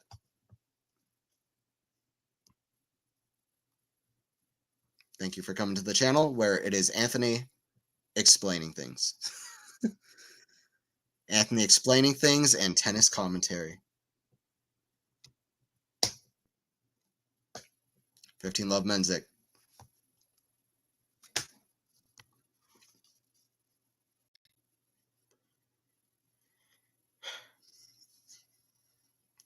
Outside of that first game, quicker games than actually that's not true. We had a long game at 0-0. We had a long game at 1-1 in the second set here. The other games have been relatively short. Backhand of Mensik, that's in the net, 15 all.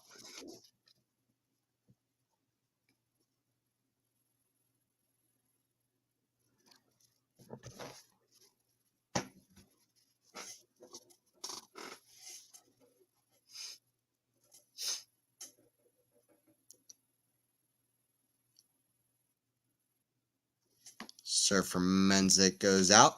Second serve.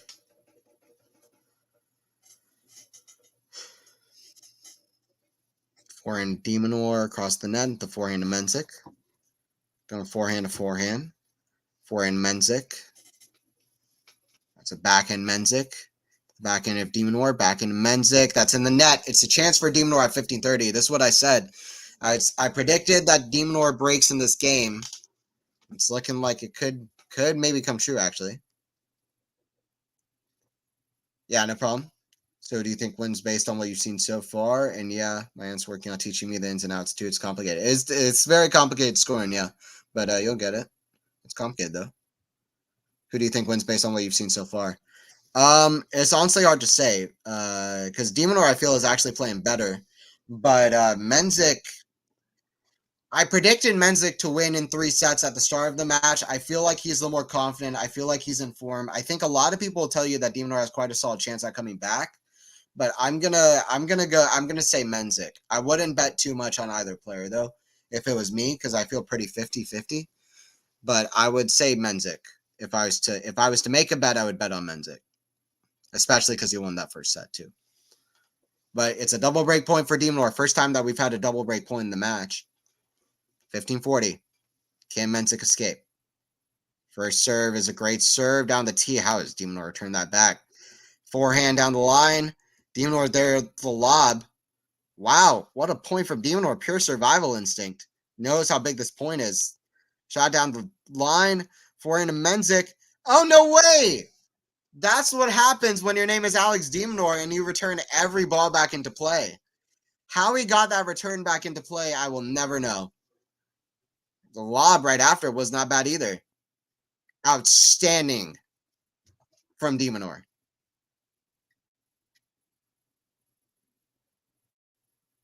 Absolutely outstanding.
All right, 15-all. And that, by the way, another example of Mensik's forehand just letting him down was that unforced error.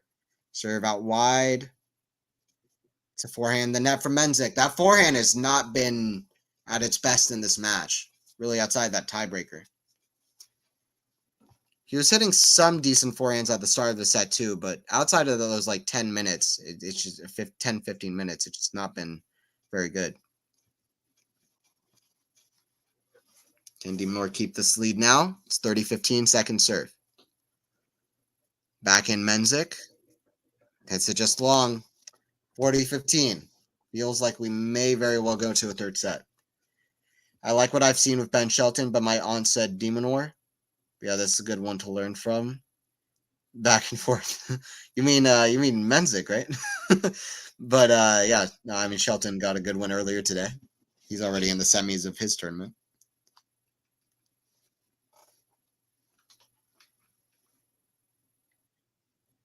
Forehand Mensik, the forehand to de Minaur, right on the baseline. Forehand to de Minaur, inside out, backhand slice Mensik, forehand to Demon. That goes out cross court. 40-30. This could be a big point for Mensik to really try to maybe crawl back in this game out of nowhere. See what he can do.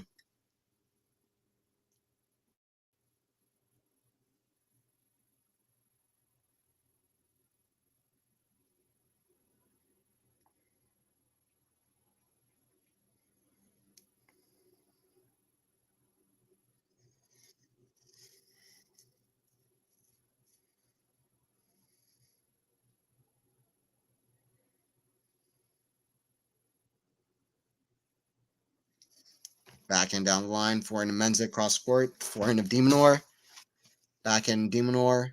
That goes out, and Mensik does crawl back into this game. Back at even, deuce.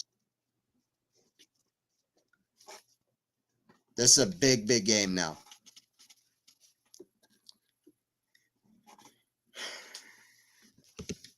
If we go like third set tiebreaker, this is going to end up being a very long match. Because we're like about halfway through to that potentially, and we're at an hour and 40.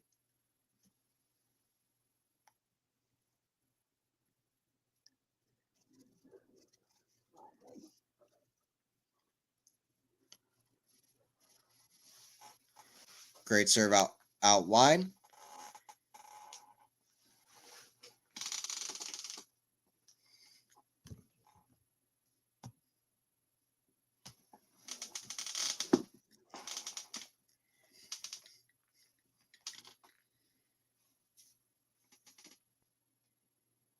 Serve from de Minaur. Kick serve back into Mensik. That's in the net. Game from de Minaur though. Escapes trouble. 5-2. Good play from de Minaur.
I meant my aunt said she thinks Demon War wins. Not betting this though. Fair enough.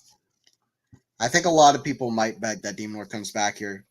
I mean, in terms of betting, it kind of makes sense because usually the bets you get more with the kind of underdogs if they end up winning. But I don't know. I still have a feeling about Mensik here. They could find a way to kind of steal this match because I do feel Demon War is playing maybe better than Mensik in general.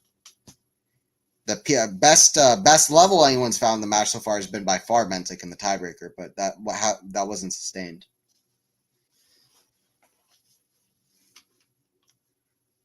Serve Mensik out wide is a great serve. 30 love.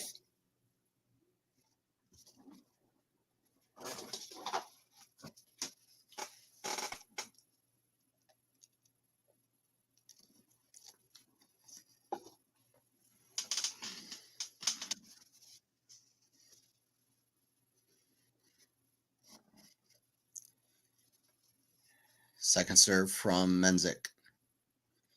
Back in Minaur down the middle. That's in the net. 40 love.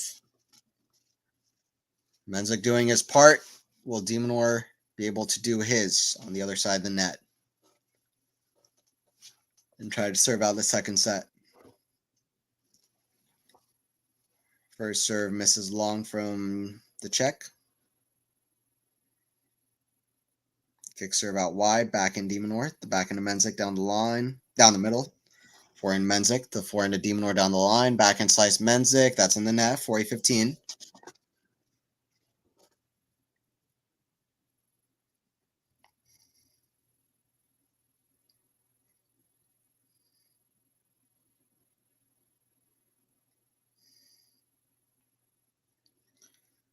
Great serve out wide. 5-3.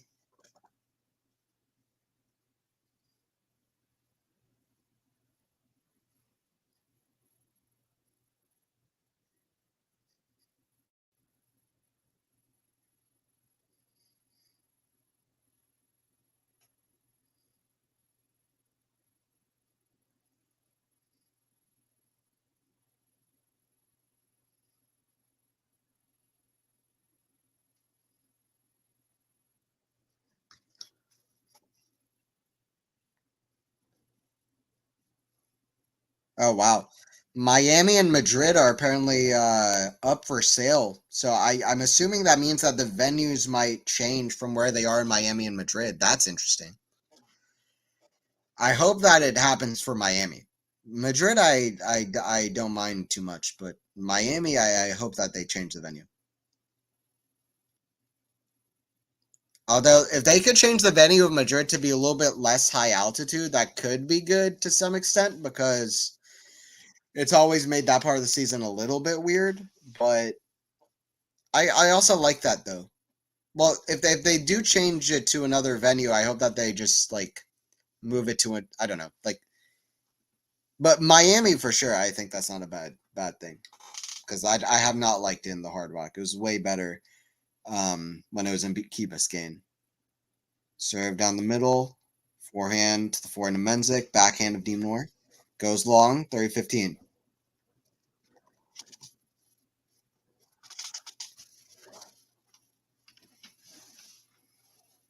Nothing's come easy in this match, to put it mildly.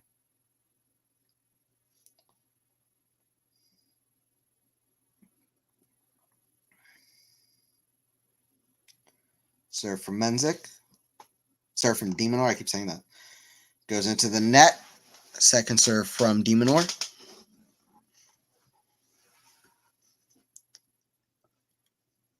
Wow, what a forehand return from Mensik.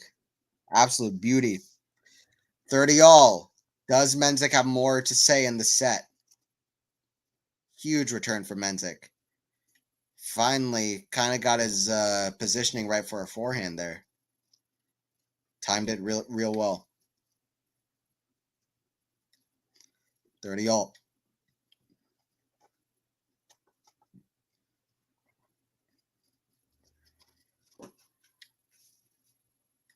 Serve Minaur. Out wide. Mensik forehand. Back and cross court. Mensik backhand. Oh, he was there and he knows it. Minaur did not play a great point, but he did. But Mensik misses the backhand, so 40-30 for Minaur. Set point number 1 for the Aussie after an hour and 48 minutes. Serve down the tee, backhand Minaur. As the backhand of Mensik, backhand Minaur. Backhand of Mensik, forehand of Minaur. Forehand Mensik into the net. We're going 3 sets in Vienna. Minaur wins the set. All right, I'll be back for a third set, guys. Gonna take a quick break while we're switching sets. And then I'll look over stats and stuff and go do play-by-play for a third set.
How's it going, guys? We're almost about to get started with the third set. Let me know predictions. Give me your predictions for a third set.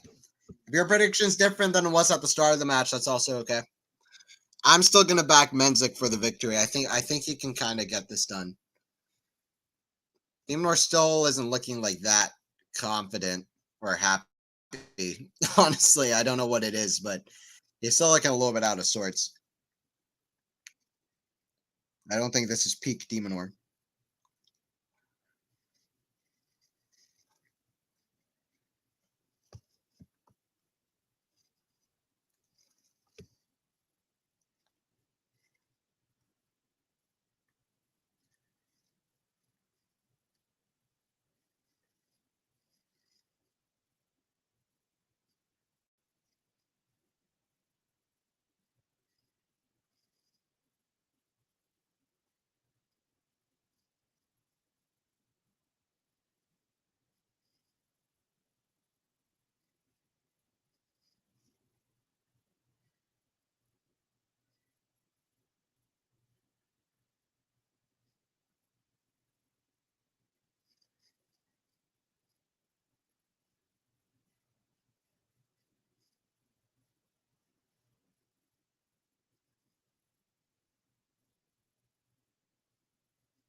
I think it's Mensik who's walked off the court, and Demonor's currently waiting.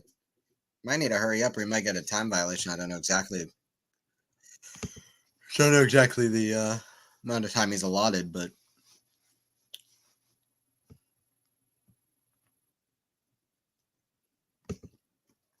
umpire's currently talking with, I guess, the people at the Mensik to see where he is. Minaur's already hopped back to ready to return, staying active on his feet. Honestly, this week might go down as one of the more memorable weeks for this new kind of generation coming in with Mensik and Musetti and Feast, etc., and Shelton, because Musetti beats Zverev, and the other players have gotten good wins too. Rublev has lost. Feast beat Tsitsipas. Like this might be one of the defining weeks of like this new gen is kind of already passing the next gen, if you will. Like in terms of like they're already rising up the ranks, and the next gen is going to have Medvedev, Tsitsipas, Zverev, etc., Khachanov. They're going to have to deal with not just Joker, Rafa, etc. Not even just Sinner, Alcaraz, but they're going to have to deal with like guys even younger, like Mensik. So it's just tough. Mensik's back. Minaur for the dub. All right, let's see, Jason. We'll see. Does that count for the like match time, like while Mensik's off court?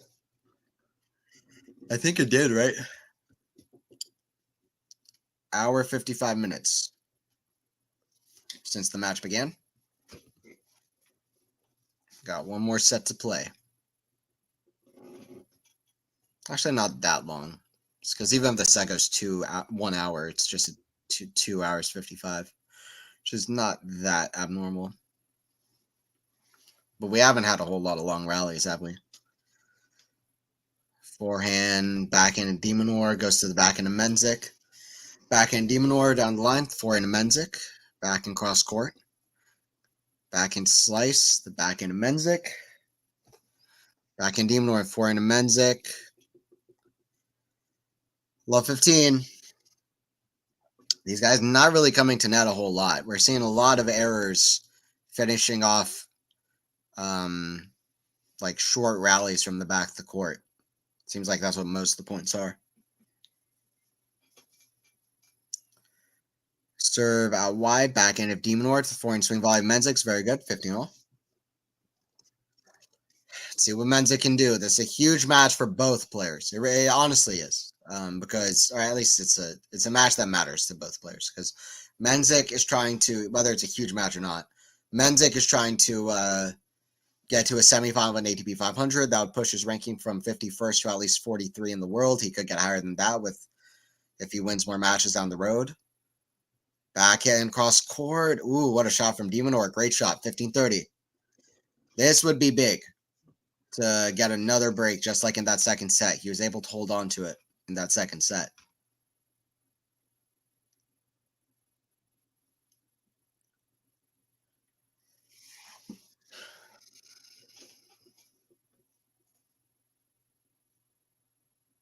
Serve. Nearly an ace, but it goes wide. Second serve. This is trouble for Mensik. Kick serve. Backhand of Minaur goes to the backhand of Mensik.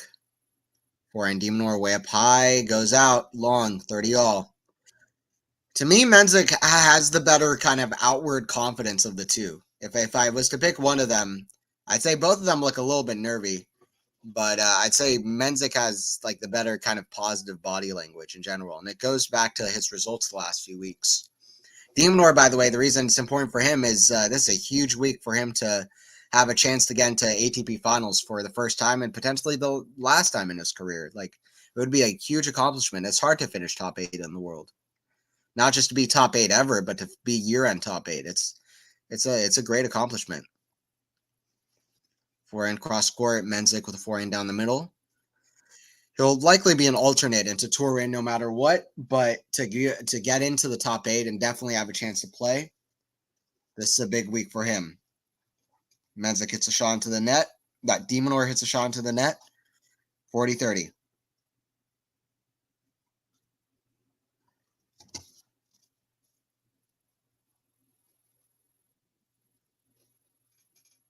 Serve into the net. Second serve from Mensik.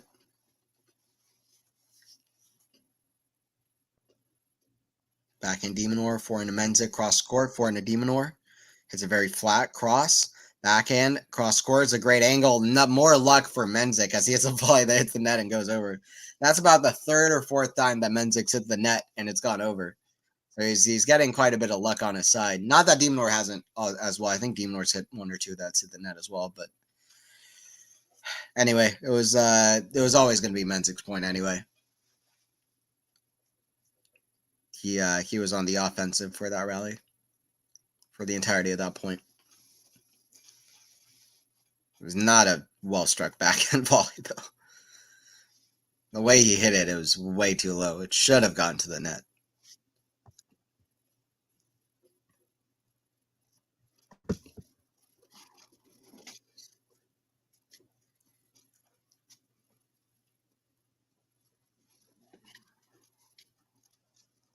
I have a weird question for chat, but if you had to take one of these two guys' career right now, who would you choose? Mensik, it's not the career he's had so far. It's the career that he's going to have. Minaur, it's just the career he's had so far. So you're comparing what Mensik's career as a whole is going to be. Actually, let's just do what Minaur's career as a whole is going to be. You get to choose one of these two careers. Minaur for sure has beaten Djokovic. He's beaten Rafa. He's had so many great achievements. He's won like 7 or 8 titles on tour across all the surfaces. He's he's done very, very good things, and he's been as high as number 8 in the world. Or you got to choose Mensik, whose highest ranking isn't even in the top 50 yet. Let me know. I would choose Mensik. I'm banking on Mensik. But there's a question. You don't even have to put your reason. Just Mensik or Minaur in the chat. I'm curious what your replies are. 15-all. Serve Minaur. Backhand. The forehand to Minaur across court. Forehand to Mensik is a slice while wide. 30-15 for Alex Minaur.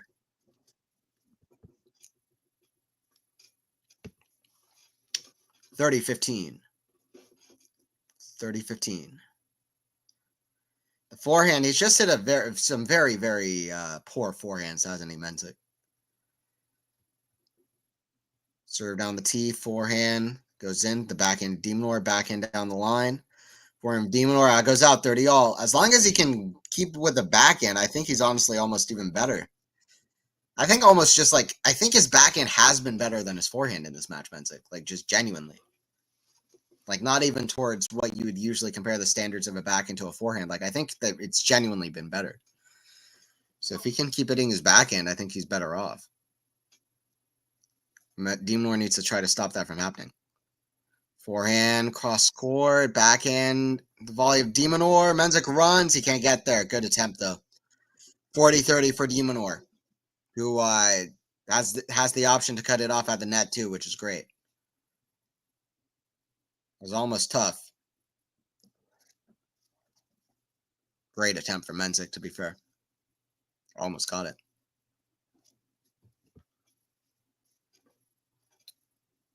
40-30.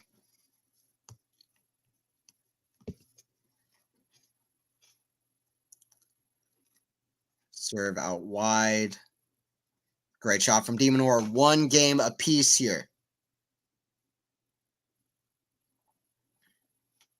1 game apiece. Third set is at the height of intensity in a tennis match. This is when it hits the fan.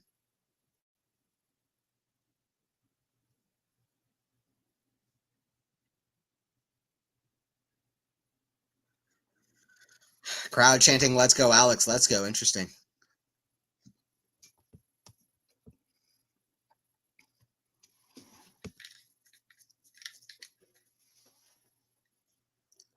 Serve out wide, forehand Minaur, forehand to Mensik down the line, backhand Minaur.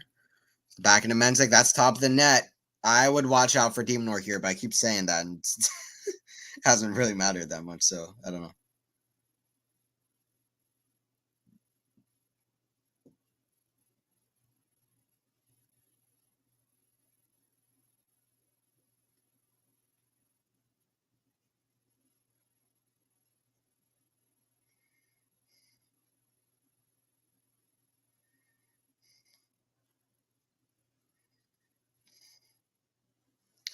Forehand, inside out, back end of Minaur, lob, swing volley, put away for Mensik. 15 all.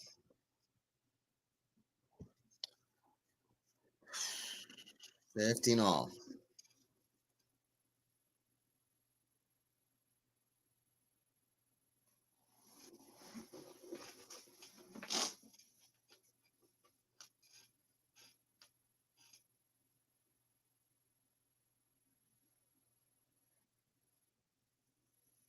First serve is massive, but goes out.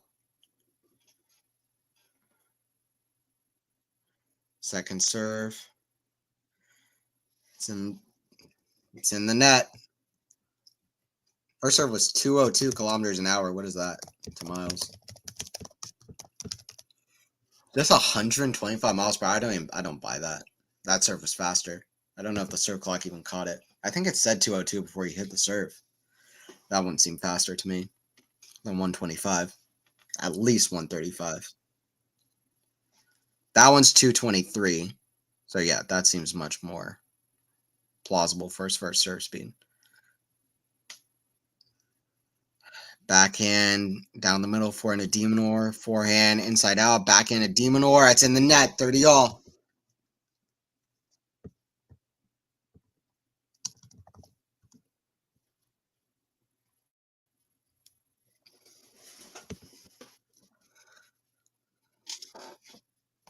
Great shot from the Czech.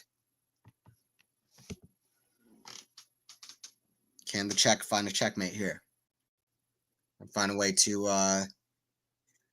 grab the win of this match. Get to an ATP 500 semifinal. Let's see. He's been very impressive in this match. That first set tiebreaker was a memorable one. And his fight throughout the first set to stay in it was also very memorable. And now, fighting from 15-30 to 40-30, can't finish it off quite with an ace. So he hits a second serve. One game all, 40-30. Moment frozen in time. So we see who can grab the lead here in the third set. Forehand, the backhand of Minaur, back into Mensik, down the line, forehand to Minaur. The back into Mensik down the line, forehand slice to Demon. Forehand to Mensik. Backhand Minaur goes for a big shot down the line, can't get there, and Jakub Mensik does fight back. Great stuff from Mensik.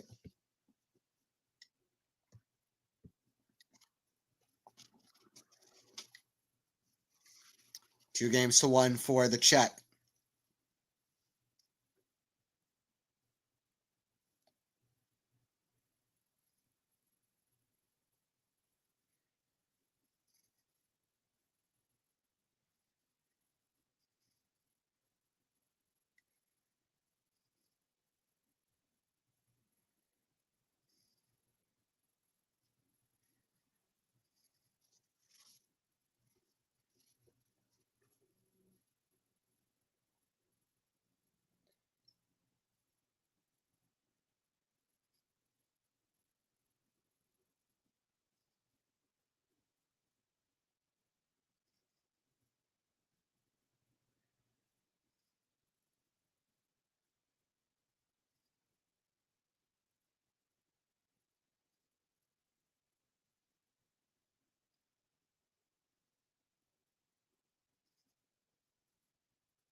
All right, serve here from Minaur.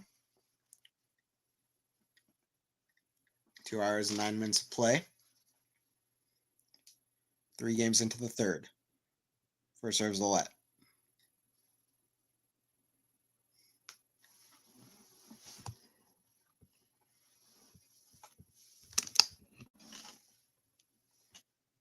Serve out wide. Forehand Mensik hits it out.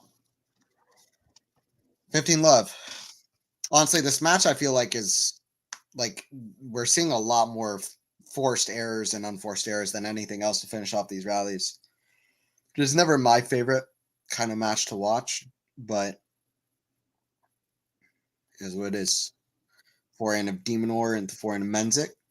Forehand of Minaur down the line. Back in Mensik. Back in slice of Minaur. Forehand of Mensik down the line. Forehand of Minaur goes to forehand of Mensik. Forehand Demon. Forehand of Mensik again. Forehand Demon. Back cross court. Forehand of Mensik down the line. Back in slice of Minaur. Back in Minaur down the line. Goes to forehand of Mensik. Sit down the line. Back in Minaur.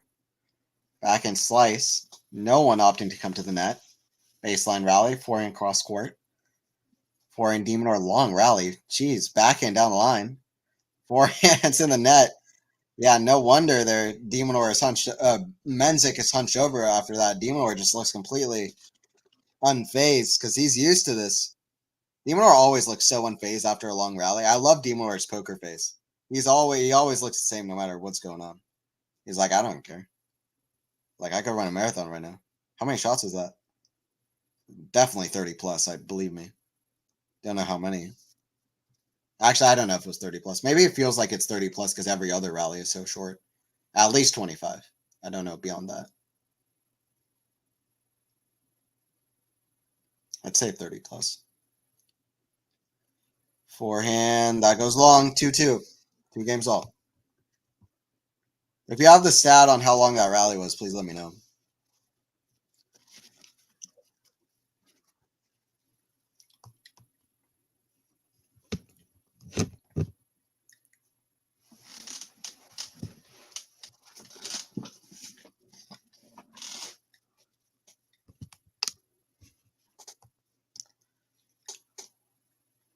Two games apiece. Serve Mensik, forehand chip of Minaur. Forehand of Mensik, inside out, back in Minaur for a pass. Great shot. Great pass from Minaur. One of the best shots of the match so far. That's more of what I want to see. That's one of the reasons I like watching tennis so much. I feel like Minaur creates an environment where it's a lot of forced errors.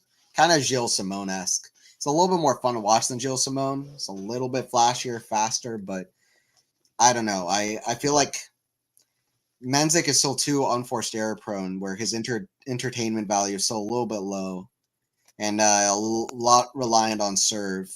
Consistency isn't really there, and he can hit some wild shots. And then Minaur, I feel like, is the opposite of that. He's just so like Gilles Simon consistency, forcing errors out of your opponent. That, yeah, I don't know. Like the entertainment value of both these guys, they're not guys that I dislike watching. It just feels like, I don't know.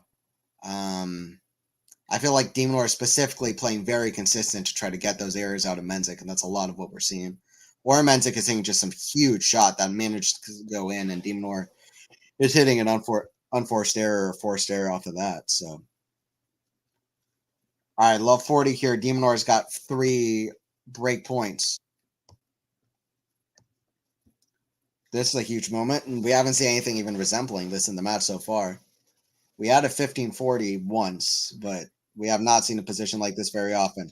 First break point saved from Mensik with a huge serve out wide. 15-40. If you may remember, the break point in the last set, Minaur played very clutch and managed to get some impossible balls back. And then Mensik hit a very easy forehand wide. Expect to see Minaur fight for these points in a similar fashion.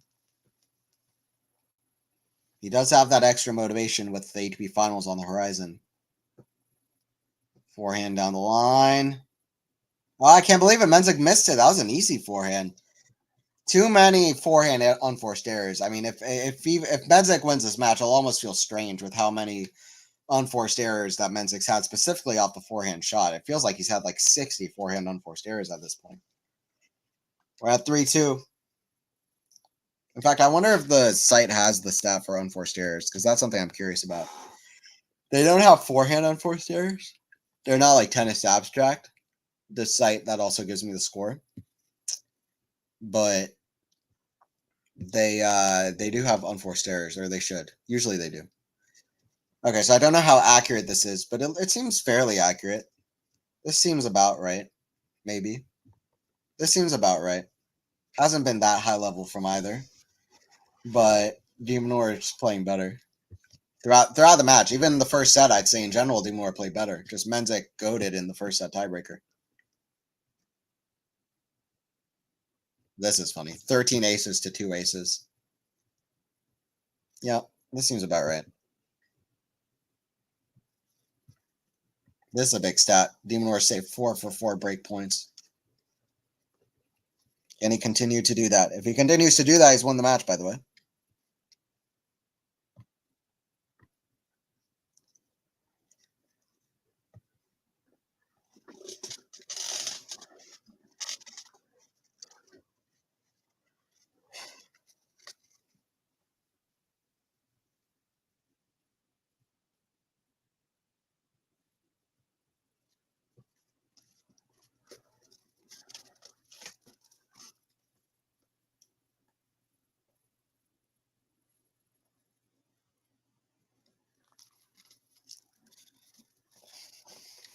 Serve from Minaur. Out wide, forehand to Mensik. Forehand Minaur. Gets to it, back in Mensik, cross score. Back in into the net. Left 15.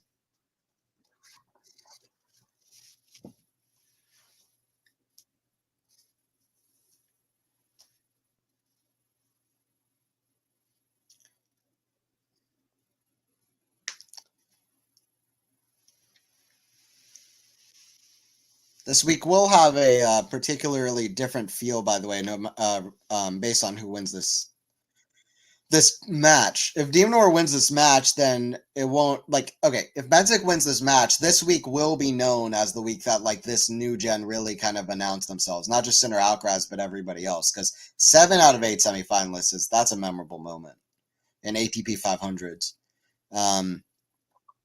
And if Minaur wins, then Minaur and Khachanov kind of broke that party a little bit. They're still 2 younger guys, Minaur in particular.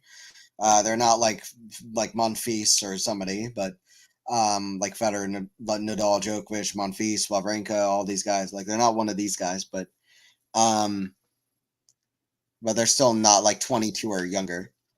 And also, if Mensik wins, then this will be known as the week that all of the ATP finals, people going for the ATP finals have lost. So it paints the week pretty differently based on this match result. But it's a memorable week in some ways, I would argue.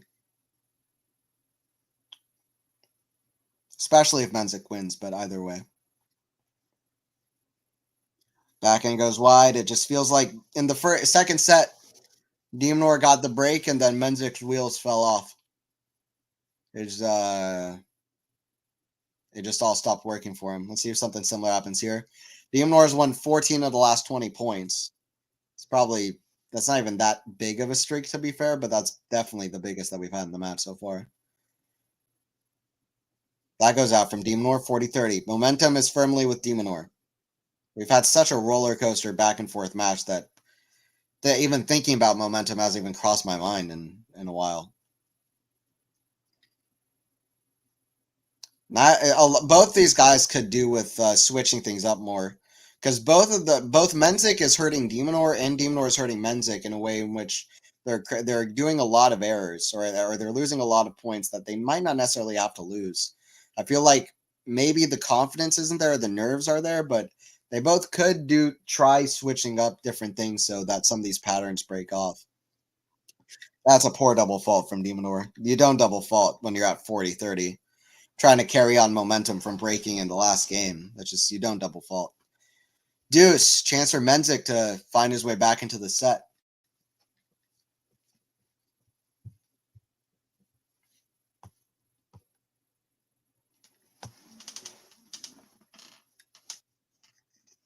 Back in Mensik, forehand to Minaur. Forehand to Mensik, the backhand slice of Minaur.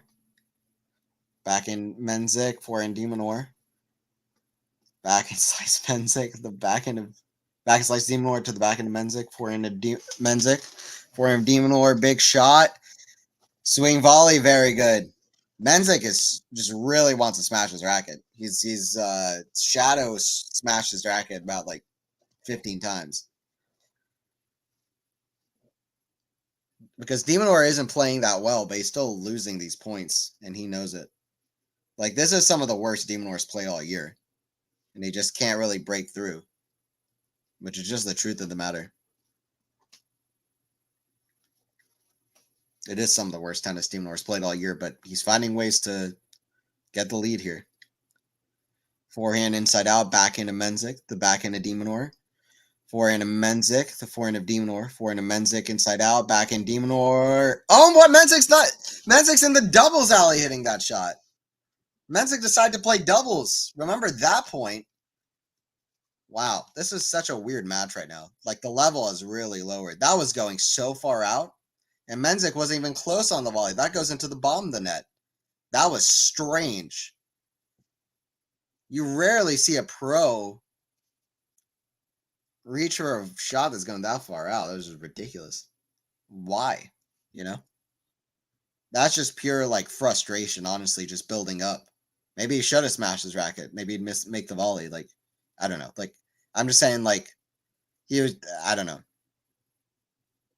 But I don't encourage smashing rackets. But he, like, I think he's just tired of Minaur just getting to every single ball. He was like, I'm just going to put this away once and for all. And he just completely missed it. I don't know, but love 15. Serve down the tee, forehand to Minaur. Forehand Mensik, drop shot. Backhand volley. Mensik put away, 15 all.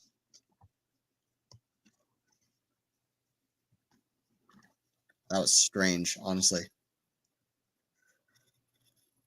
15 all.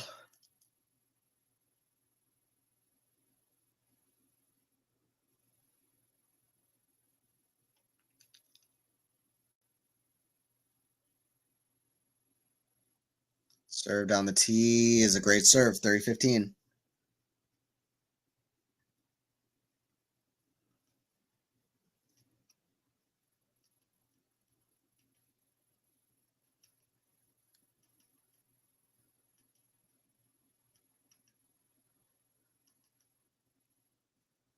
Backhand return, backhand. Drop shot's a beauty. Beauty from Mensik, 40-15. Come on, Mensik. Show that he still got something to say in this match. I'd love to see it. That was one of the few flashy winners we've had in this entire match. I mean, I've honestly. Serve. Backhand to the bottom of the net from Mensik, 40-30.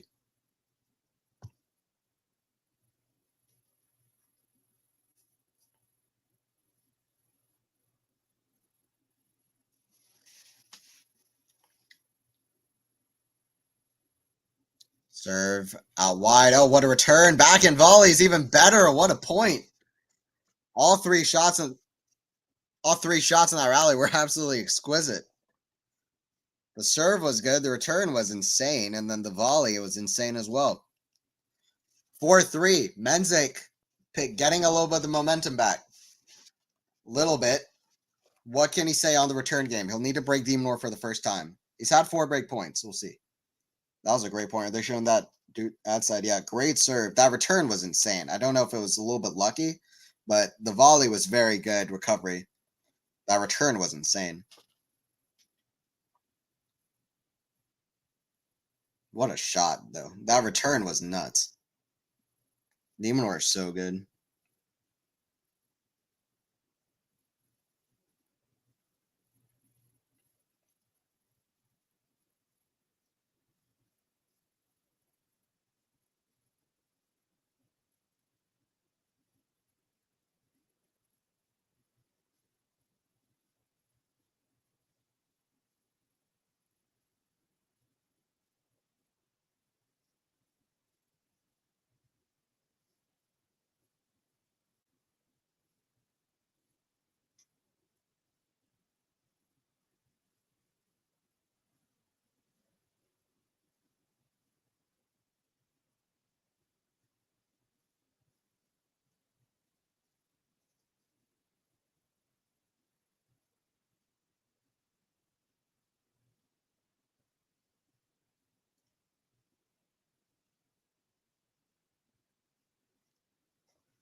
Serve down the tee, forehand.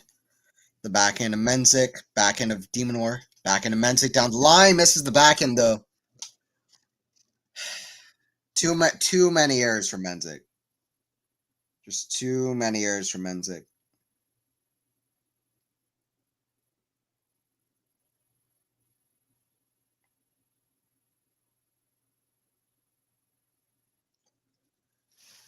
Serve down the tee, that's in the net. Thanks for everybody who's joined in, by the way. Appreciate you guys. And for watching the stream. There'll be more streams down the road as well. Hopefully this week. I have some other stuff planned for this week, for the rest of the week, but I'm hoping to be able to do some as well anyway.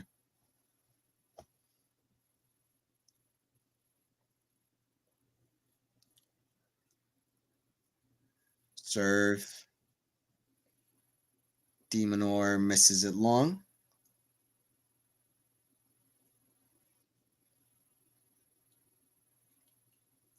Serve Minaur at the back end of Mensik. Forehand Minaur, back in Mensik. Forehand drop shot. Mensik there. Goes behind Minaur at the lob. Oh, no way. Come on, get out of here. How did Minaur pull that off? That kid's reaction is the right one that they just showed in the crowd. What a ridiculous shot from Minaur that is. That kid knows it.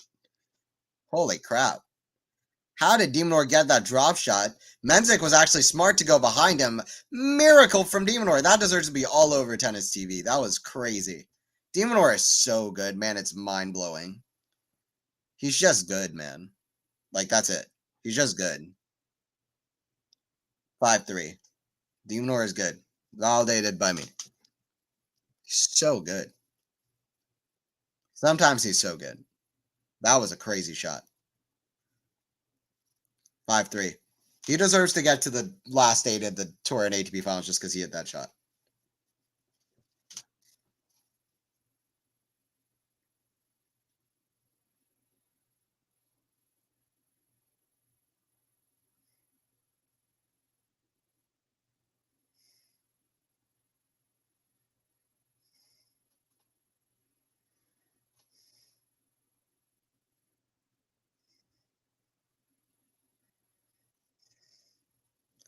Backhand lob. Minaur's there. He's so quick.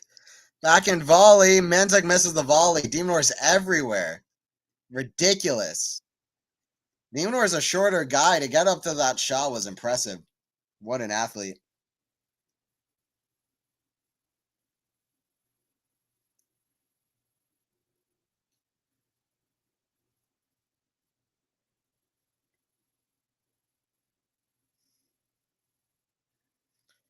Great serve out wide from Mensik. 30 love. Or 15 all, I should say. Just made it in on serve.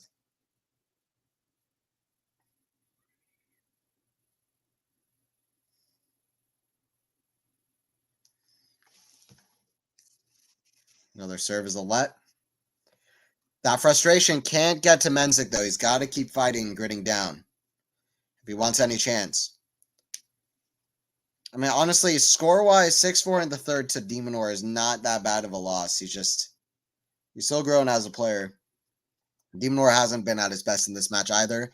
There will be a lot of things Mensik will be disappointed by. He did really well to steal that first set and played incredible tennis at the end of it. But Minaur is kind of the turtle in the hair, right?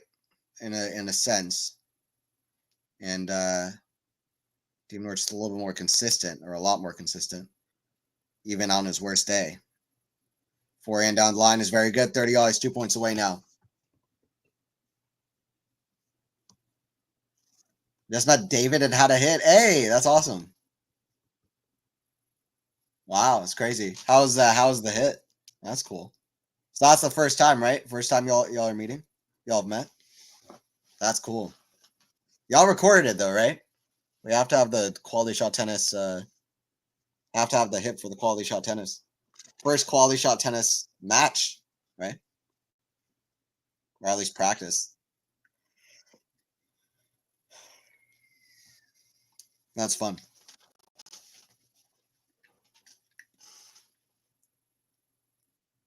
Serve Mensik's very good. 5-4.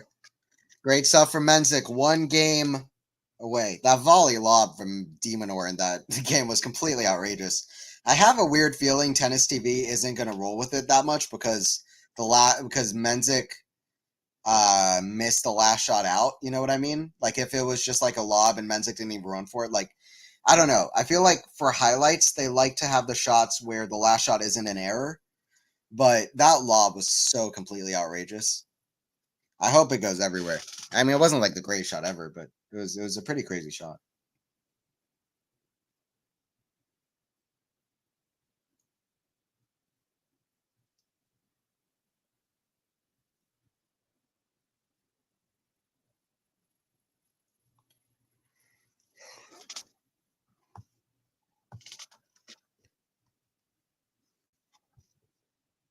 Yeah, how's it going, MJ? Hope you're well. Yeah, first time was good. Oh, we didn't record it. Took a pic though. Next time, okay, fair enough. That's cool though. Nice. I look forward to seeing the pic though. No, that's fun. Hey, we'll meet eventually too, and I want to meet David as well. That'll be fun. If we got to set up a match with as many people as we can for quality shot tennis. I still think that would be so fun, honestly, and record it. I'll still send you those clips of me playing as well. I was just thinking about earlier today. I'll try to get that done. Hopefully today. I'll send a couple of clips over. 5-4. One more game to play here. Can Minaur serve this out? I really don't think it's been overall the highest quality match from either guy. But Minaur will accept it if it means that he has a better chance of getting to Turin. That's, I'm sure, partly his motivation right now. 4 points away from a semifinal spot. People in the crowd can't stop yelling.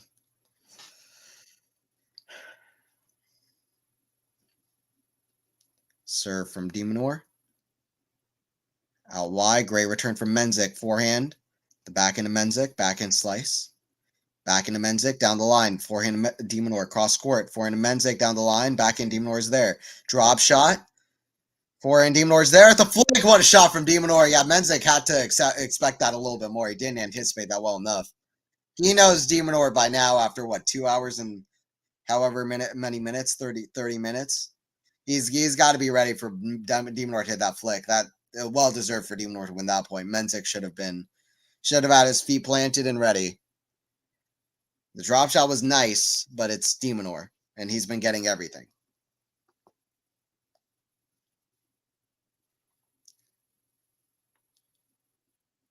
After 2 hours and 33 minutes of playing this guy, you got split step, be ready.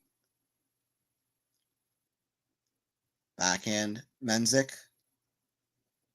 Backhand Minaur down the line. Mensik's there at the forehand. Open stance slide. Backhand cross court, going back into backhand. Now forehand for Mensik. Cross court, hits the tape and goes long. 30 love. Yeah, Mensik just hit too many errors. He's made too many mistakes and has hit too many errors to win this match. I'm sorry. Minaur deserves it. I mean, I still feel like Minaur is. I kind of feel like both guys haven't played particularly like that great. I feel like we're kind of outside of the top 25 in the world level with this one, to be completely honest, in my opinion. But Minaur's done enough here. That's a forehand the net. Too many errors from both, but way too many errors from Mensik. Still, the best tennis I think I've seen Mensik play was that first set tiebreaker. He did incredible there and stole it, but since then it's been all Minaur. Great fight back, yet again from the Australian, who barely loses to anyone outside the top 10 at this point. And that's why he is top 10. He's got 3 match points to seal the deal. To get to a semifinal spot against Karin Khachanov. Ace out wide does set up a matchup between two players who are not 22 and under. Not that they're the older generation or anything, but they are not 22 and younger guys. They will be playing a semifinal this week in Vienna. But listen, Minaur is still just like 25. Australian player, very good, top 10 in the world. He's played a great match, and he is the best player from Australia these days. And He's played a great match into the semis of Vienna, and it will be interesting to see what happens. It was a very weird match, honestly, but who does he meet next? Karine Hachinoff. Yeah, see you later, MJ. Appreciate you joining in even at the end. When was your birthday? 16th. Turned 24 years old, so. All right, I'm going to head out. Appreciate you all for watching. Hopefully y'all tune in next week as well.